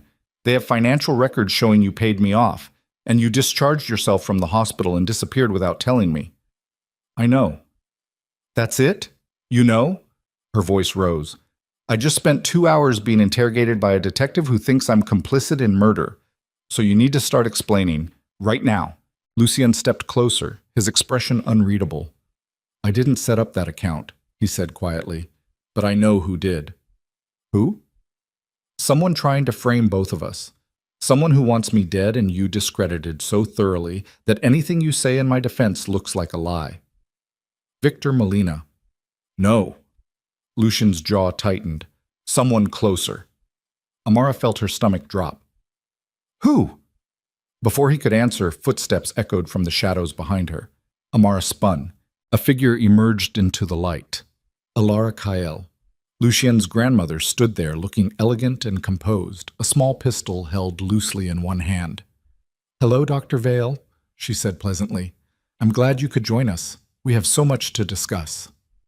Amara looked between them, confusion and fear warring in her chest. I don't understand. Of course you don't. Alara's smile was cold. Because my grandson has been lying to you from the beginning. Grandmother, Lucien's voice was tight with warning. Oh, don't bother. Alara's eyes never left Amara. She deserves to know the truth before she makes her choice. What truth? Amara's voice came out smaller than she intended. Alara stepped closer, the gun still pointed casually at the ground. The truth is that everything you've experienced over the past 3 weeks, the gala, the parking garage attack, the shooting, all of it was orchestrated. She paused, letting the words sink in. By me. The world tilted. Amara grabbed the wall for support, her mind refusing to process what she was hearing. What? I needed to test you, Alara said simply, to see if you were strong enough to survive in our world, smart enough to be useful, loyal enough to be trusted. So I set up scenarios to push you, to see how you'd react under pressure. The wine. Amara's voice was hollow. At the gala. That was you? Celine was always easy to manipulate. A few words about protecting family honor, and she was ready to humiliate you publicly. Alara's smile widened. Though I'll admit, I didn't expect you to pour wine back on her. That was delightful. Evelina, Amara whispered. The parking garage. Also me. Evelina was desperate to win Lucien back. It wasn't hard to convince her that you were the obstacle, that if she scared you away, he'd return to her. Alara paused. Of course, I didn't tell her you could fight. That was a pleasant surprise. Proved you were more than just a pretty face with a medical degree. Amara felt like she was going to be sick. And the shooting. Victor Molina is real, Alara admitted. His ambitions are real, but the ambush, the specific timing, the location, the fact that Lucien survived, that was all carefully controlled. We needed him injured enough to bring you fully into our world, to make you feel invested, to bind you to us emotionally before you understood what you were agreeing to. Amara turned to Lucien, searching his face desperately for denial, for shock, for anything that suggested he didn't know. But his expression was carefully blank. And that's when she knew. He'd known. He'd known everything. You used me. Her voice broke. All of it. The conversations, the honesty, the vulnerability. It was all manipulation. No. Lucien stepped forward, his composure finally cracking. Amara, you have to understand. Understand what? Tears were streaming down her face now. That you let your grandmother orchestrate attacks against me to test whether I was worthy of your family? That every moment between us was built on lies? Not lies. His voice was desperate now. The feelings were real, are real. Everything I told you about Evelina, about wanting someone who saw me, that was true. But you still used me. Silence. Lucien looked away, his jaw working. Yes, he said finally, quietly. I let it happen because I wanted you. And I convinced myself that if the end result was us together, the means didn't matter. The admission shattered something inside Amara. She looked at Alara, at the gun still held loosely in her hand, and realized with cold certainty that she was trapped. So what happens now? Her voice was hollow, empty. You've tested me, manipulated me, broken me. What do you want? Alara's expression softened slightly. I want you to join us, she said simply. Willingly, knowingly. I want you to understand that this family, this empire, requires strength and ruthlessness and the ability to make impossible choices. And I believe you have that in you. And if I say no? Then the offshore account becomes public. The police investigation continues. And you spend the next decade trying to rebuild a career and a reputation that will never recover. Alara paused. Or Victor Molina's people find you, and you don't have to worry about your reputation anymore. Amara felt the trap close around her like steel jaws. She looked at Lucien, at the man she'd fallen in love with, and saw nothing but guilt and shame and desperate hope that she'd forgive him anyway. You said you wanted honesty, she whispered. You said you'd never lied to me. I didn't. His voice was rough. I just didn't tell you the whole truth. That's the same thing. He flinched like she'd struck him. Amara turned to Alara. I need time to think, to decide. You have until morning, Alara said flatly. After that, we move forward with or without you. And Dr. Vale? Amara looked back. Choose wisely, because this is the only offer you'll get. Accept it, and you have our protection, our resources, our loyalty. Refuse, and you're on your own against forces that will destroy you. Alara turned and walked back into the shadows, leaving Amara alone with Lucien under the bare bulb. For a long time, neither of them spoke. Then Lucien said quietly, I'm sorry. Amara laughed, a bitter, broken sound. Sorry doesn't fix this. Sorry doesn't undo 3 weeks of manipulation. Sorry doesn't give me back the person I was before I met you. I know. His voice cracked. But I need you to understand. Everything I felt, everything I said, that was real. My grandmother orchestrated the situations, but my feelings, those were mine. Are mine. How am I supposed to believe anything you say now? Lucian had no answer. Amara wrapped her arms around herself, suddenly cold despite the mild temperature. I should go. Amara, don't! She held up a hand. Don't make this harder than it already is. Just... Her voice broke. Just let me leave. She walked toward the door, each step feeling like wading through concrete. Behind her, Lucian called out, his voice raw with desperation. I love you. Amara stopped, didn't turn around. I know, she whispered. That's what makes this so much worse. Then she walked out into the night, leaving Lucienne standing alone in the empty warehouse with the echo of her footsteps fading into nothing. Amara drove without direction, her vision blurred by tears, her chest so tight she could barely breathe. Everything was a lie. Every moment, every conversation, every touch. All of it built on manipulation and control and tests she hadn't known she was taking. She pulled over on the side of the highway and finally let herself break, sobbing until her throat was raw and her body ached and there were no tears left. When she finally looked up, dawn was breaking across the horizon, painting the sky in shades of gold and blood. And Amara realized she had a choice to make. She could walk away, try to rebuild her life, hope the police investigation died and Victor Molina's attention turned elsewhere, or she could step into the darkness willingly, accept Alara's offer, become part of a family that valued power over truth and control over love. Both options felt like dying, but only one guaranteed survival. Her phone buzzed, a text from Alara. Time's up. Choose. Amara stared at the message, her hands shaking, her heart hammering against her ribs, and made the only choice she could live with, even if it destroyed her. Amara sat in her car on the side of the highway watching the sun rise, her phone burning in her hand like a live coal. Time's up. Choose. Her finger hovered over the screen for 30 seconds that felt like hours. Then she typed 3 words and hit send before she could change her mind. I'm coming in. The response came immediately. Smart girl. Kale Estate. 1 hour. Amara dropped the phone onto the passenger seat and started driving, not toward the estate, toward the one person who might actually help her without asking questions she couldn't answer. Bam. Helena opened her door at 6:47 in the morning, still in her bathrobe, coffee in hand, eyes widening when she saw Amara's face. What happened? Amara pushed past her into the apartment, pacing like a trapped animal. I need your help, and I need you to not ask questions until I'm done talking. Helena closed the door slowly, studying her. Okay, the story came out in fragments. Disjointed. Raw. The gala. The parking garage. The shooting. The interrogation. The warehouse. Alara's confession. Lucien's silence. When Amara finally stopped talking, Helena looked like she'd been punched. They orchestrated all of it, she said slowly. To test you. Yes. And now they want you to join them, willingly. Yes. Helena set her coffee down carefully, her hands shaking slightly. What are you going to do? I don't know. Amara sank onto the couch, exhausted. If I refuse, the police investigation destroys my career and Victor Molina kills me. If I accept, I become part of a family that treats human beings like chess pieces. There's no good option. So make a third option. Amara looked up sharply. What?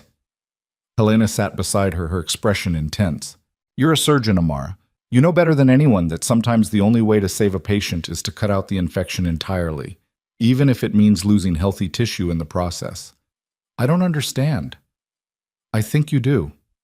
Helena's voice was quiet. Careful. Alara Kyle orchestrated everything. She's the infection. Remove her, and maybe the rest of the family can actually heal. Amara stared at her, her blood going cold. You're talking about murder. I'm talking about surgery. Helena held her gaze. Precise. Necessary. The kind that saves lives by taking one. I took an oath. To do no harm. Helena's voice hardened. But sometimes harm is exactly what's required. Sometimes the only way to protect yourself and everyone else she'll manipulate in the future is to stop her permanently. Amara stood abruptly, her chest tight. I can't. I'm not a killer. Neither was I, until my sister was murdered by her husband and the police did nothing because he had money and connections. Helena's eyes were distant, haunted. I learned then that justice isn't something you wait for. It's something you create. When the system fails you, you become the system. The words hung between them like smoke. Amara opened her mouth to argue, to protest, to say this was insane, but she couldn't, because somewhere deep in her chest, beneath the fear and exhaustion and heartbreak, a small voice whispered that Helena was right. Elara Kyle had destroyed her life as casually as someone rearranging furniture, and she'd do it again to the next woman who caught Lucien's attention, and the next, until someone stopped her. I wouldn't even know how, Amara said finally, her voice hollow. Helena stood, walked to her bedroom, and came back with a small leather case. She opened it. Inside was a syringe, a vial, clear liquid. Potassium chloride, Helena said quietly. Untraceable if administered correctly. Looks like cardiac arrest. By the time anyone thinks to check, it'll be metabolized. Amara stared at the vial, her heart hammering. Why do you have this? Because I learned a long time ago that sometimes you need insurance. Helena closed the case and held it out. Take it. Or don't. But if you're going to walk into that house today, at least give yourself options. Amara's hand trembled as she reached out. Her fingers closed around the leather case, and something inside her shifted. She wasn't the same woman who'd walked into that gala 3 weeks ago. That woman had believed the world was fair, that doing the right thing mattered, that good people were protected by virtue of their goodness. This woman knew better. Thank you, she whispered. Helena pulled her into a fierce hug. Be careful, she said quietly, and whatever you decide, make sure you can live with it after. Probs. The Kale estate sat on 20 acres outside the city, hidden behind iron gates and old money trees. The house itself was a monument to wealth that had forgotten how to be subtle. White columns, marble steps, windows that reflected the morning sun like cold eyes. Amara parked in the circular driveway and sat for a moment, the leather case tucked into her coat pocket, her pulse pounding in her ears. She could still turn around, drive away, take her chances with the police and Victor Molina and whatever fate had waiting for her. But she didn't. She got out of the car and walked toward the front door with the kind of calm that came from having nothing left to lose. A man in a suit opened the door before she could knock. Security, silent and efficient. He led her through hallways lined with portraits of dead Kyles, their painted eyes following her like accusations, until they reached a sitting room overlooking the gardens. Elara sat by the window in an elegant chair, morning light painting her silver hair gold. She looked like a queen holding court. Lucien stood near the fireplace, his expression unreadable. Elara smiled when Amara entered. Dr. Vale, I'm pleased you made the right choice. I wouldn't call it right. Amara's voice was steady despite the fear crawling up her spine. I'd call it survival. Semantics.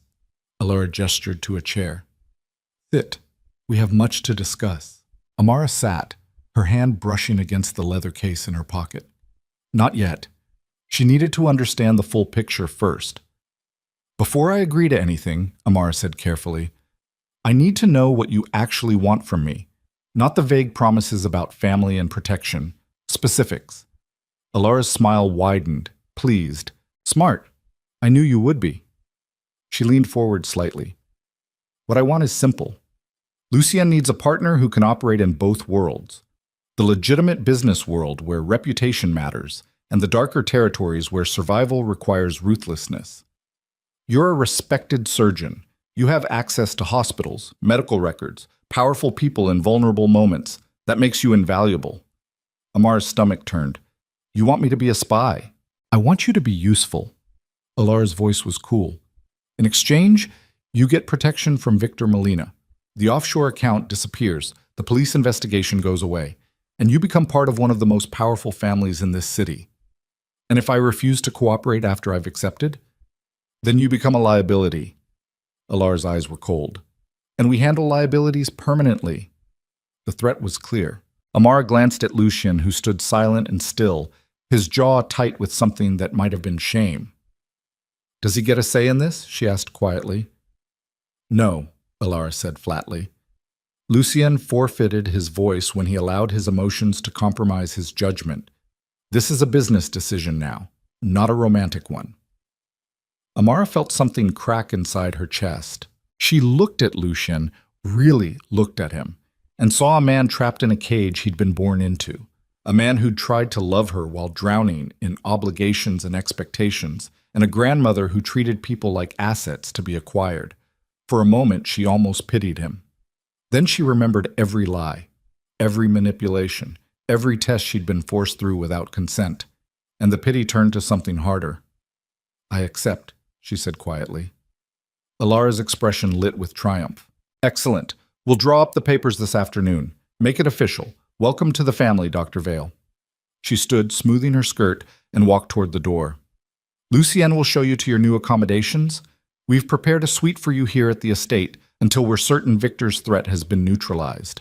She paused at the threshold. "Oh, and Dr. Vale, don't try to leave. The estate is secure, for your protection, of course." Translation: prison. Alara left. The silence she left behind felt heavy enough to suffocate under. Amara stood slowly, her hand still in her pocket, fingers brushing the leather case. Lucien finally moved, stepping closer, but not close enough to touch.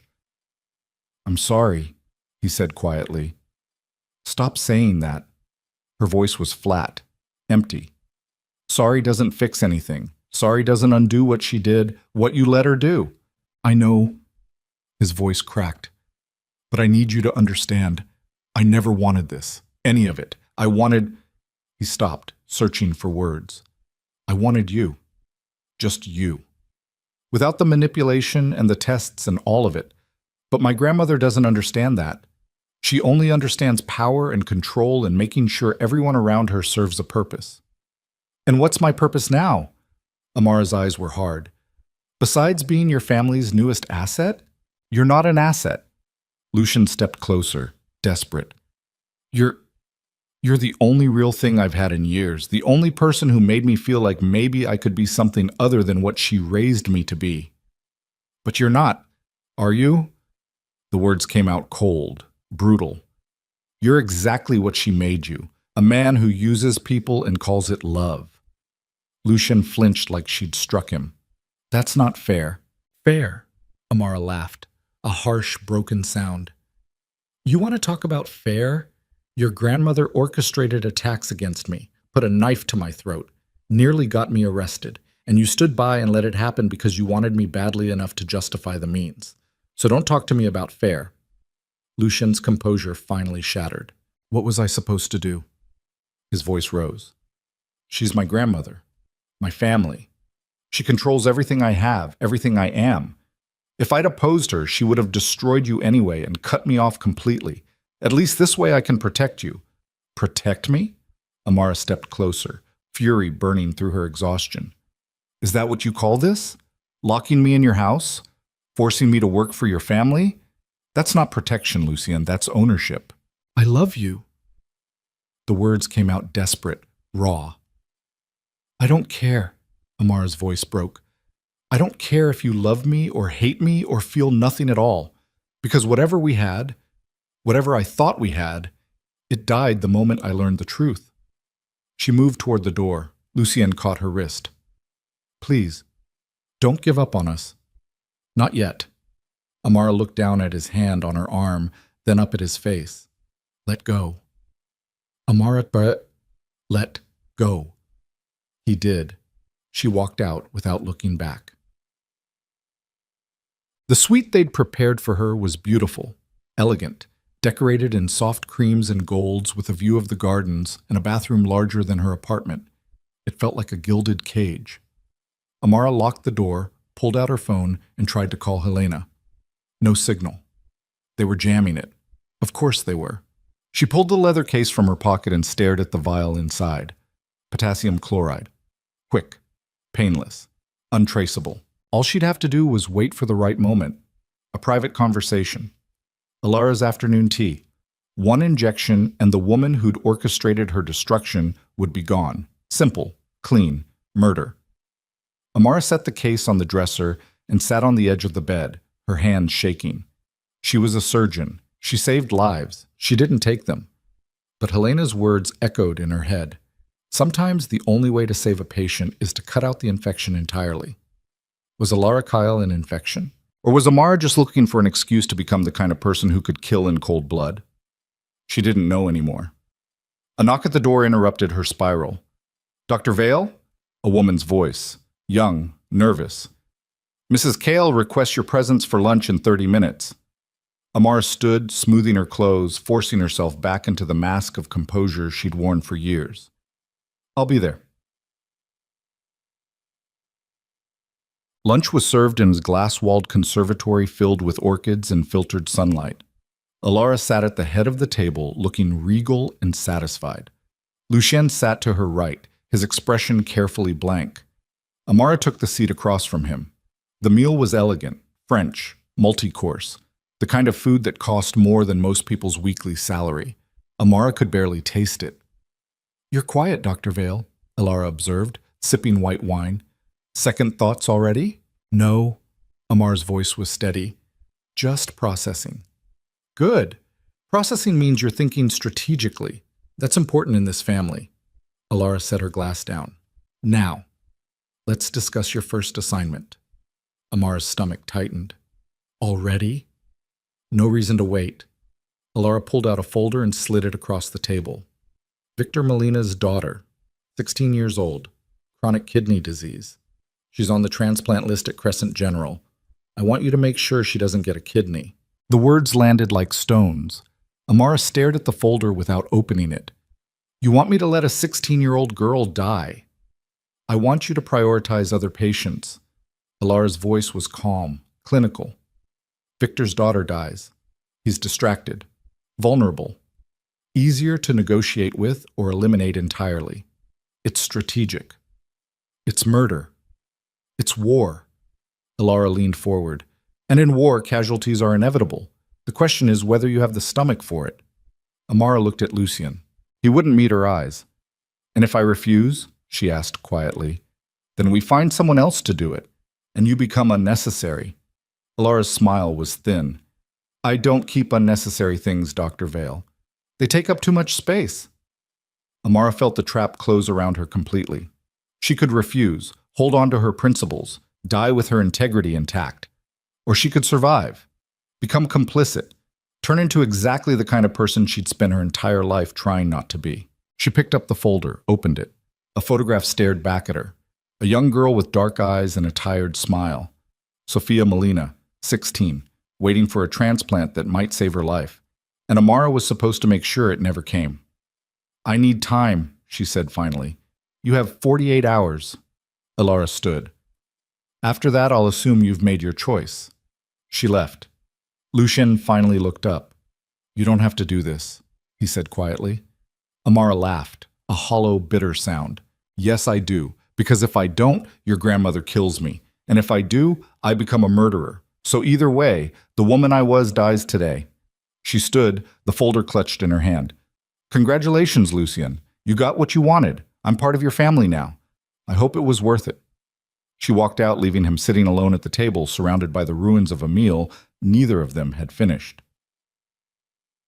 Amara spent the next 6 hours locked in her suite, staring at Sophia Molina's file. 16 years old. Straight-A student. Played violin. Loved astronomy. Wanted to be a doctor someday. Just a kid. A kid whose only crime was being born to the wrong father. Amara's hands trembled as she set the file down. She couldn't do this. She wouldn't. But if she refused, Alara would kill her and find someone else to sabotage Sophia's treatment anyway. So the girl would die regardless. Unless. An idea formed slowly, carefully. Dangerous, but possible. Amara pulled out the leather case Helena had given her and stared at the vial one more time. Then she made her choice. Dinner that night was tense. Alara presided over the table like a general reviewing troops. Lucien sat silent and miserable. Amara picked at her food and waited. At 8:30, Alara announced she was retiring to her private study. Amara excused herself 10 minutes later. She moved through the hallways of the estate with the confidence of someone who belonged there, avoiding security cameras she'd noted earlier, following the route she'd memorized from blueprints she'd found in the library that afternoon. Alara's study was on the second floor. Private. Locked.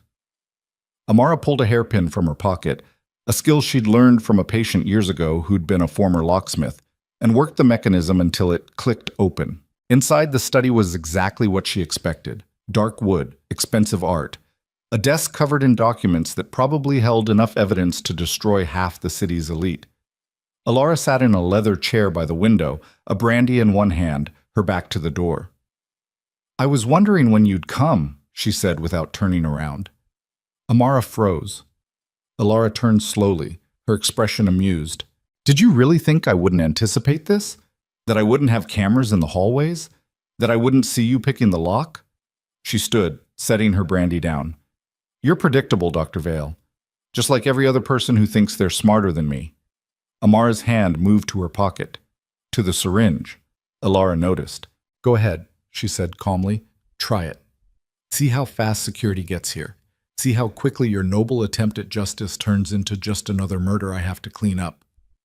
Amara's hand shook. "You destroyed my life." "I gave your life purpose." Alara stepped closer. "Before me, you were just another surgeon working herself to death for patients who'd forget you the moment they left your care. Now you're a part of something bigger, something that matters." "You call this mattering?" Amar's voice rose. "Killing children? Manipulating people? Building an empire on corpses?" "I call it survival." Alara's eyes were hard. "And if you're too weak to understand that, then you're exactly as useless as I feared." She reached for something on her desk. A phone. Amara moved without thinking. Years of training took over. She closed the distance, grabbed Alara's wrist, twisted it hard enough to make the older woman gasp. The phone clattered to the floor. They stood frozen for 3 seconds, Amara's hand still locked around Alara's wrist, both of them breathing hard. "You can't kill me," Alara said quietly. "You don't have it in you." "You're right," Amara whispered. Then she injected the entire vial of potassium chloride into Alara's neck. Alara's eyes went wide with shock. She stumbled backward, hand flying to her throat, her mouth opening in a silent scream. Amara caught her as she fell, lowering her gently to the floor. "I can't kill you," Amara said quietly, watching Alara's pupils dilate. "But I can stop you from killing anyone else." Alara's body convulsed once, twice, then went still. Amara knelt beside her for a long moment, her hands covered in the woman's blood where the needle had torn skin, her chest heaving with something between horror and relief. She'd just committed murder. Premeditated? Calculated? The kind that sent people to prison for life. But she'd also stopped a monster. The door burst open. Lucien stood in the doorway, his face white with shock. Behind him, security filled the hallway. For 3 seconds, nobody moved. Then Lucien looked at Amara kneeling beside his grandmother's body and said one word. "Run." Amara didn't hesitate. She ran. Amara ran.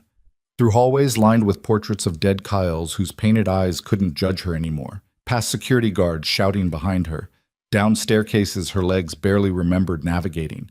Her breath came in ragged gasps, her heart hammering so hard she thought it might crack her ribs open. Behind her, Lucien's voice cut through the chaos. "Let her go." Footsteps stopped. Confused voices overlapped. "Sir, she just... Yist." "I said let her go." Lucien's voice was steel. Command. The voice of a man who'd spent his entire life being obeyed. "Now."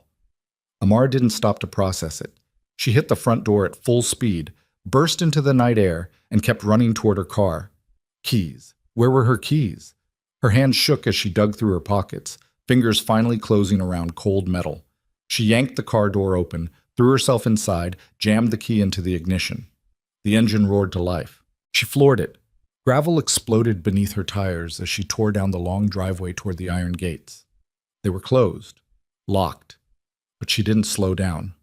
The car hit the gates at 40 miles per hour. Metal screamed, glass shattered. The airbag exploded against her chest like a fist, but the gates gave way. Amara fought through the deflating airbag, her face bleeding where something had cut her cheek, and kept driving with a crumpled hood, and one headlight flickering like a dying heartbeat. She didn't look back, couldn't look back, because if she did, she'd see what she'd left behind. Elara Kyle's body on the floor of that study, cold, still, dead by Amara's hand. The realization hit her 3 miles down the highway. She'd killed someone, not in self-defense, not in the heat of passion, but with calculated precision, with medical knowledge turned weapon. She'd become exactly what she'd sworn never to be. Amara pulled over onto the shoulder, threw open the door, and vomited until there was nothing left. Humped. She drove to the only place that felt even remotely safe, Helena's apartment. It was nearly midnight when she knocked. Helena opened the door in pajamas, took one look at Amara's face, and pulled her inside without a word. Amara collapsed onto the couch.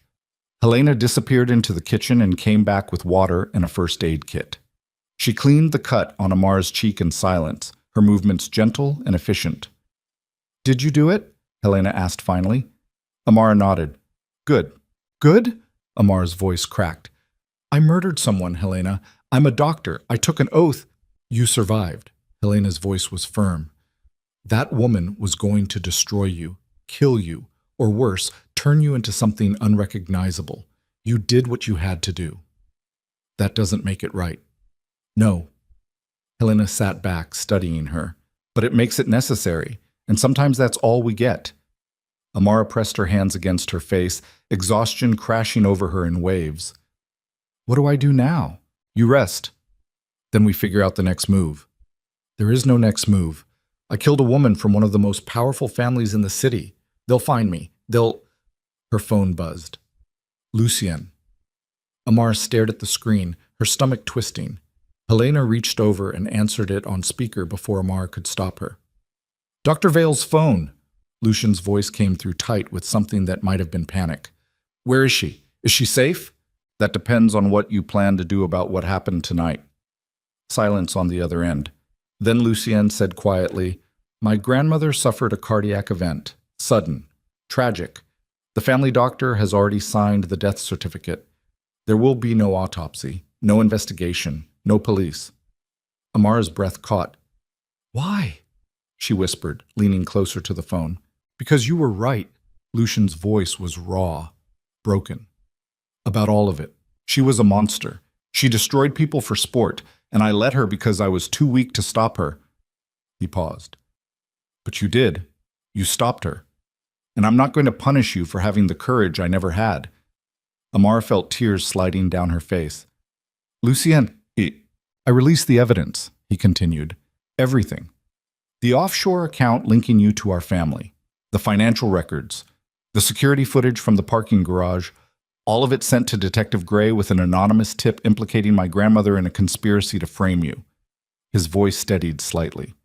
"By morning, you'll be cleared of everything. The investigation will close, and you'll be free."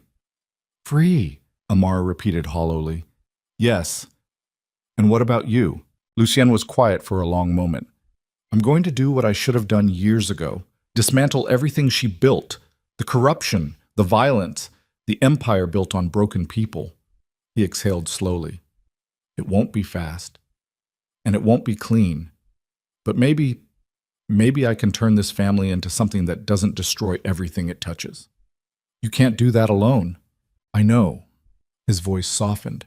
"But I lost the right to ask for your help the moment I let her manipulate you. So I'm not asking. He stopped. "I'm just telling you that I'm sorry. For all of it. And that I hope someday you can forgive me." The line went dead. Amara sat frozen, the phone still in her hand, her chest so tight she could barely breathe. Helena gently took the phone and set it aside. "He's giving you an out," she said quietly, "covering for you, protecting you, even though you killed his grandmother." "I know. That's not nothing." "I know that too." Amara's voice broke. "But it doesn't change what I did, who I became." Helena pulled her into a hug, and Amara finally let herself cry, deep, wrenching sobs that tore through her chest like something breaking open. When she was empty, Helena said quietly, "You're not a monster, Amara. You're a woman who did what she had to do to survive, and now you get to decide who you become next." 3 days passed in careful silence. Amara stayed at Helena's apartment, sleeping fitfully, eating when Helena forced her to, watching the news coverage of Ilar Kale's sudden death with numb detachment. The stories were all the same: tragic, unexpected. A pillar of the community lost too soon. Nobody mentioned murder. Nobody suspected. On the fourth day, Detective Gray called. Amara's stomach dropped when she saw his name on the screen. Helena nodded encouragement. Amara answered. Dr. Vale. Gray's voice was professional, but not unkind. I wanted to update you on the investigation. We received new evidence that conclusively proves the offshore account and financial transfers were orchestrated by Ilar Kale without your knowledge or consent. You've been cleared of all suspicion. Amara's hand trembled. Cleared? Yes. I apologize for the interrogation. We were following the evidence we had at the time, but it's clear now that you were a victim of a larger conspiracy. He paused. You're free to return to your life, Dr. Vale. And for what it's worth, I'm sorry for what you went through. The line went dead.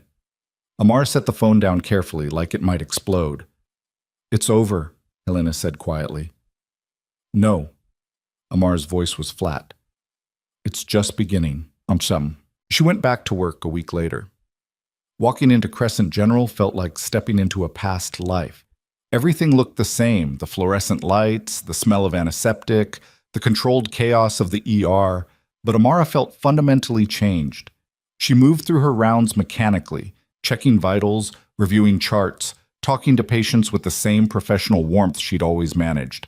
But inside she felt hollow. Dr. Chen found her in the break room on her third day back. Welcome back, he said carefully. How are you holding up? Fine. The lie came automatically. Chen studied her for a moment, then sat down across from her. I heard about what happened. With the Kyle family, the investigation. His voice was gentle. That's not something you just bounce back from. I'm managing. Are you? Amara looked up sharply. Chen held her gaze, his expression open, concerned. I've been doing this job for 20 years, he said quietly. I've seen what trauma does to surgeons, how it changes the way we see our work, our patients, ourselves. He leaned forward slightly. If you need to talk to someone, a therapist, a colleague, anyone, you need to do it before the weight of what you're carrying crushes you. Amara's throat tightened. I killed someone, she whispered before she could stop herself. Chen didn't flinch. In self-defense? Does it matter? Yes. His voice was firm. It matters a great deal, because killing to survive is different than killing for power. And from everything I've heard, you survived something most people wouldn't have. Amara looked away, tears burning her eyes. I don't feel like a survivor. I feel like a murderer. Then let me tell you what I see. Chen's voice was steady, certain. I see a woman who saved my patient's life when he should have died on that table, who stayed calm under pressure, who fought for someone even when she had every reason to walk away. That's not a murderer, Dr. Vale. That's a healer who got caught in an impossible situation and did what she had to do. The words cracked something open inside Amar's chest. I don't know how to live with this, one day at a time. Chen stood, squeezing her shoulder gently. One surgery, one patient, one moment of choosing to keep going even when it feels impossible. That's how you survive. He left. Amara sat alone in the break room, Chen's words echoing in her head, and realized he was right. She had a choice. She could let what happened destroy her, or she could choose to keep going, to keep saving lives, to turn the darkness of what she'd done into fuel for something better. It wouldn't erase the guilt, but it might make it bearable. What? 2 weeks later, Amara was reviewing transplant lists when a name caught her eye. Sophia Molina, 16 years old, chronic kidney disease. The girl Ilara had wanted her to kill. Amara stared at the file for a long moment. Then she picked up the phone and called the transplant coordinator. I want to fast-track Sophia Molina for the next available kidney. Bump her to the top of the list. Dr. Vale, her priority score doesn't justify. I'm authorizing it, on my recommendation. She's young, otherwise healthy, and has been waiting long enough. Amar's voice was firm. Get it done. She hung up before the coordinator could argue. 3 days later, Sophia Molina received a kidney transplant. The surgery went perfectly. Amara watched from the observation deck as another surgeon closed, her chest tight, with something that felt almost like redemption. She couldn't bring Alara back, couldn't undo what she'd done, but she could save the girl Alara had wanted dead. And maybe, that was enough for today. A month after Alara's death, Amara received a package at her apartment.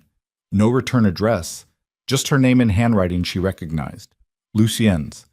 Inside was a single envelope and a small velvet box. Amara opened the envelope first. Amara, I know you probably don't want to hear from me. I wouldn't blame you if you threw this away without reading it. But I needed you to know what I've done, what I'm doing. I've spent the last month dismantling my grandmother's empire piece by piece, shutting down the illegal operations, returning stolen assets, turning evidence over to authorities for crimes I can actually prosecute without destroying innocent people caught in the crossfire. It's slow work and ugly, but necessary. I've also established a foundation in your name, the Amara Vale Trauma Center Initiative. It's funded entirely by liquidated Kael assets, and it's dedicated to building medical facilities in underserved communities, starting with the neighborhood where I was shot. You don't have to be involved. You don't have to accept it. But I wanted you to know that everything you went through, everything I put you through, it's going to mean something. It's going to save lives. Because that's what you do. That's who you are. I'm not asking for forgiveness. I don't deserve it. But I'm asking you to keep being the person who reminded me that goodness exists, that people can choose to be better than what they were raised to be. You saved my life twice, Amara. Once on that operating table, and once by showing me that love doesn't have to be manipulation, that caring about someone means setting them free even when it destroys you. I love you. I'll always love you. But I'm letting you go. Be extraordinary. Lucian Amara's hand shook as she set the letter down and opened the velvet box. Inside was a ring, not an engagement ring, a simple silver band engraved with words in Latin, per aspera ad astra, through hardships to the stars. Amara slipped it onto her finger, not her ring finger, but her right hand, and sat in the quiet of her apartment feeling something shift inside her chest. It wasn't forgiveness. Not yet. Maybe not ever. But it was acknowledgement. That Lucian was trying. That he was choosing to be better. That the man she'd fallen in love with had been real beneath all the lies and manipulation. And that was enough to let her start healing. 6 months passed. Amara threw herself into work with renewed purpose. She took on the most difficult cases, mentored younger surgeons, started teaching trauma protocols at the medical school. She also started therapy. Twice a week, she sat in a quiet office and talked about Alara, about the murder, about the guilt that still woke her up at 3 a.m. with her heart racing and her hands shaking. Her therapist, a woman in her 50s with kind eyes and no tolerance for self-pity, helped her understand something crucial. She'd been a victim long before she became a killer. Alara had stripped away her autonomy, her safety, her ability to trust her own judgment. And in that moment in the study, faced with a woman who would have destroyed her and countless others, Amara had reclaimed her power the only way she'd known how. It didn't make it right, but it made it human.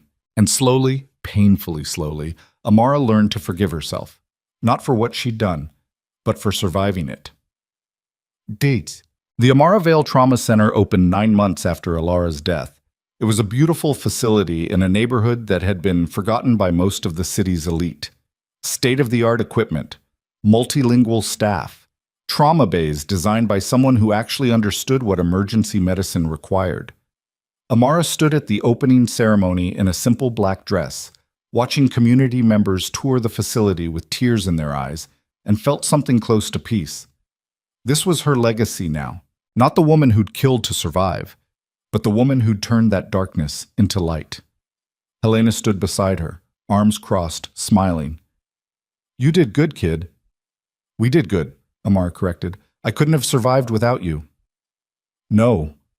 Helena's voice was firm. You survived because you're stronger than you think. I just reminded you of that.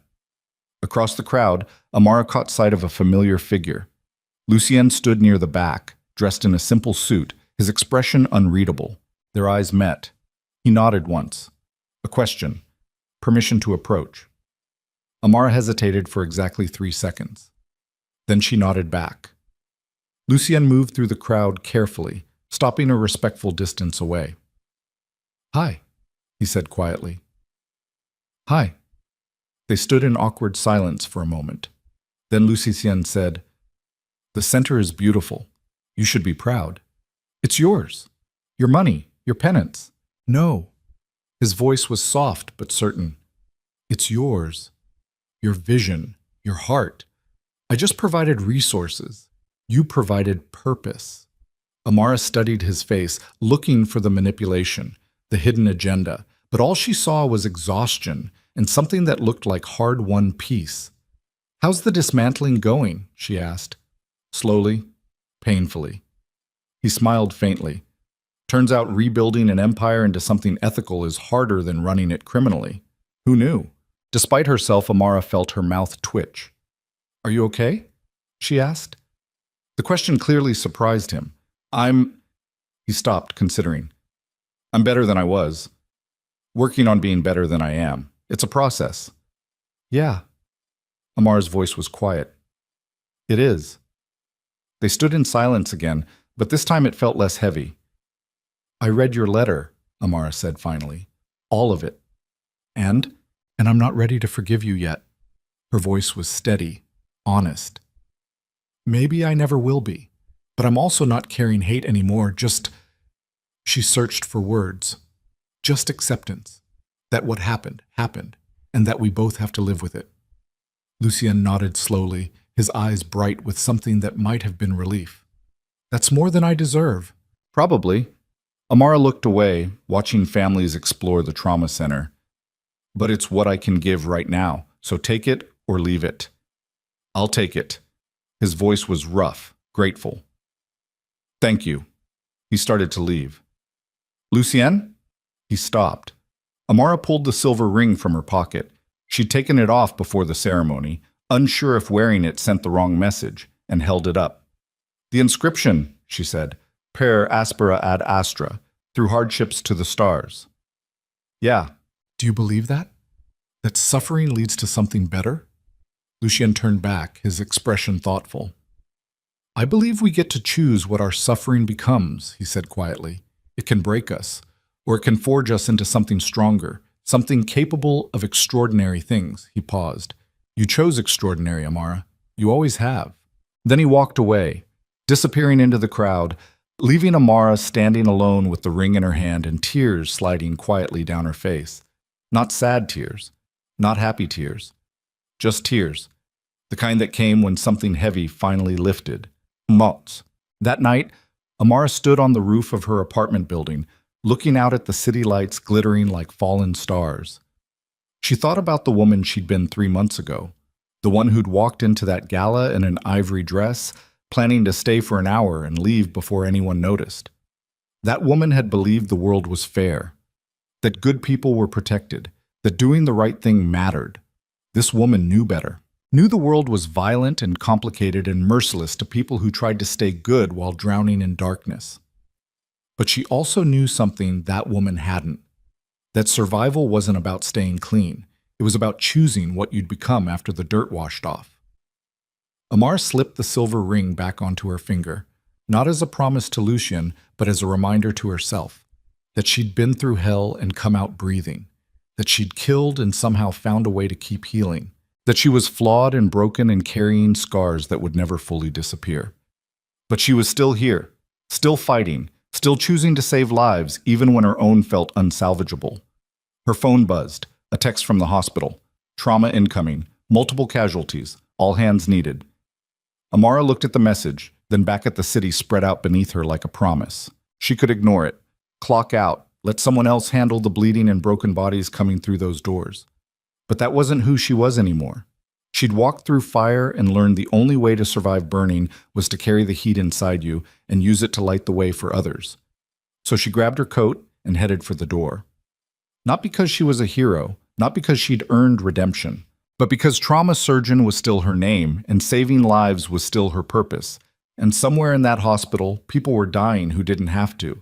And she'd be damned if she let them go without a fight. Chets. 5 years later, on a quiet Tuesday afternoon in early spring, Amara stood in Trauma Bay 3 looking down at a patient who'd just coded on the table. 22 years old, gunshot wound to the chest. She'd fought for him for an hour, chest compressions, defibrillation, medication she could recite in her sleep, but sometimes fighting wasn't enough. Sometimes death won anyway. The monitors flatlined. "Time of death, 1437, she said quietly. Her team stepped back, exhausted and hollow-eyed, the familiar weight of failure settling over the room like fog. Amara stripped off her gloves, her gown, and walked to the scrub sink. In the reflection of the metal paper towel dispenser, she caught sight of her own face. Older now, lines around her eyes from too many late nights, gray threading through her dark hair despite only being 33. But her eyes were steady, clear. She'd lost patients before. Would lose them again. That was the cost of this work.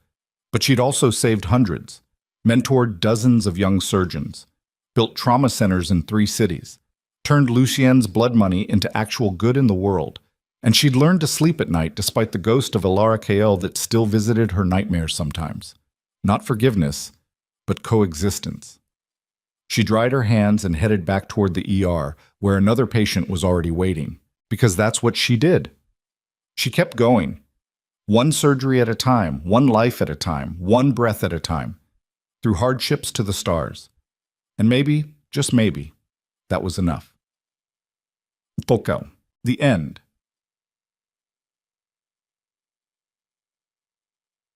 Some people are born into darkness and spend their lives searching for light. Others walk into darkness by accident and have to claw their way back out. Amara Vale did both. She learned that love could be a weapon, that survival sometimes required becoming what you feared, and that redemption wasn't about erasing your sins. It was about choosing every day to be better than the worst thing you'd ever done.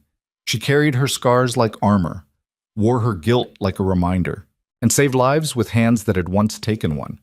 Because in the end, we're all just broken people trying to do less damage than was done to us. And sometimes, on the good days, we succeed.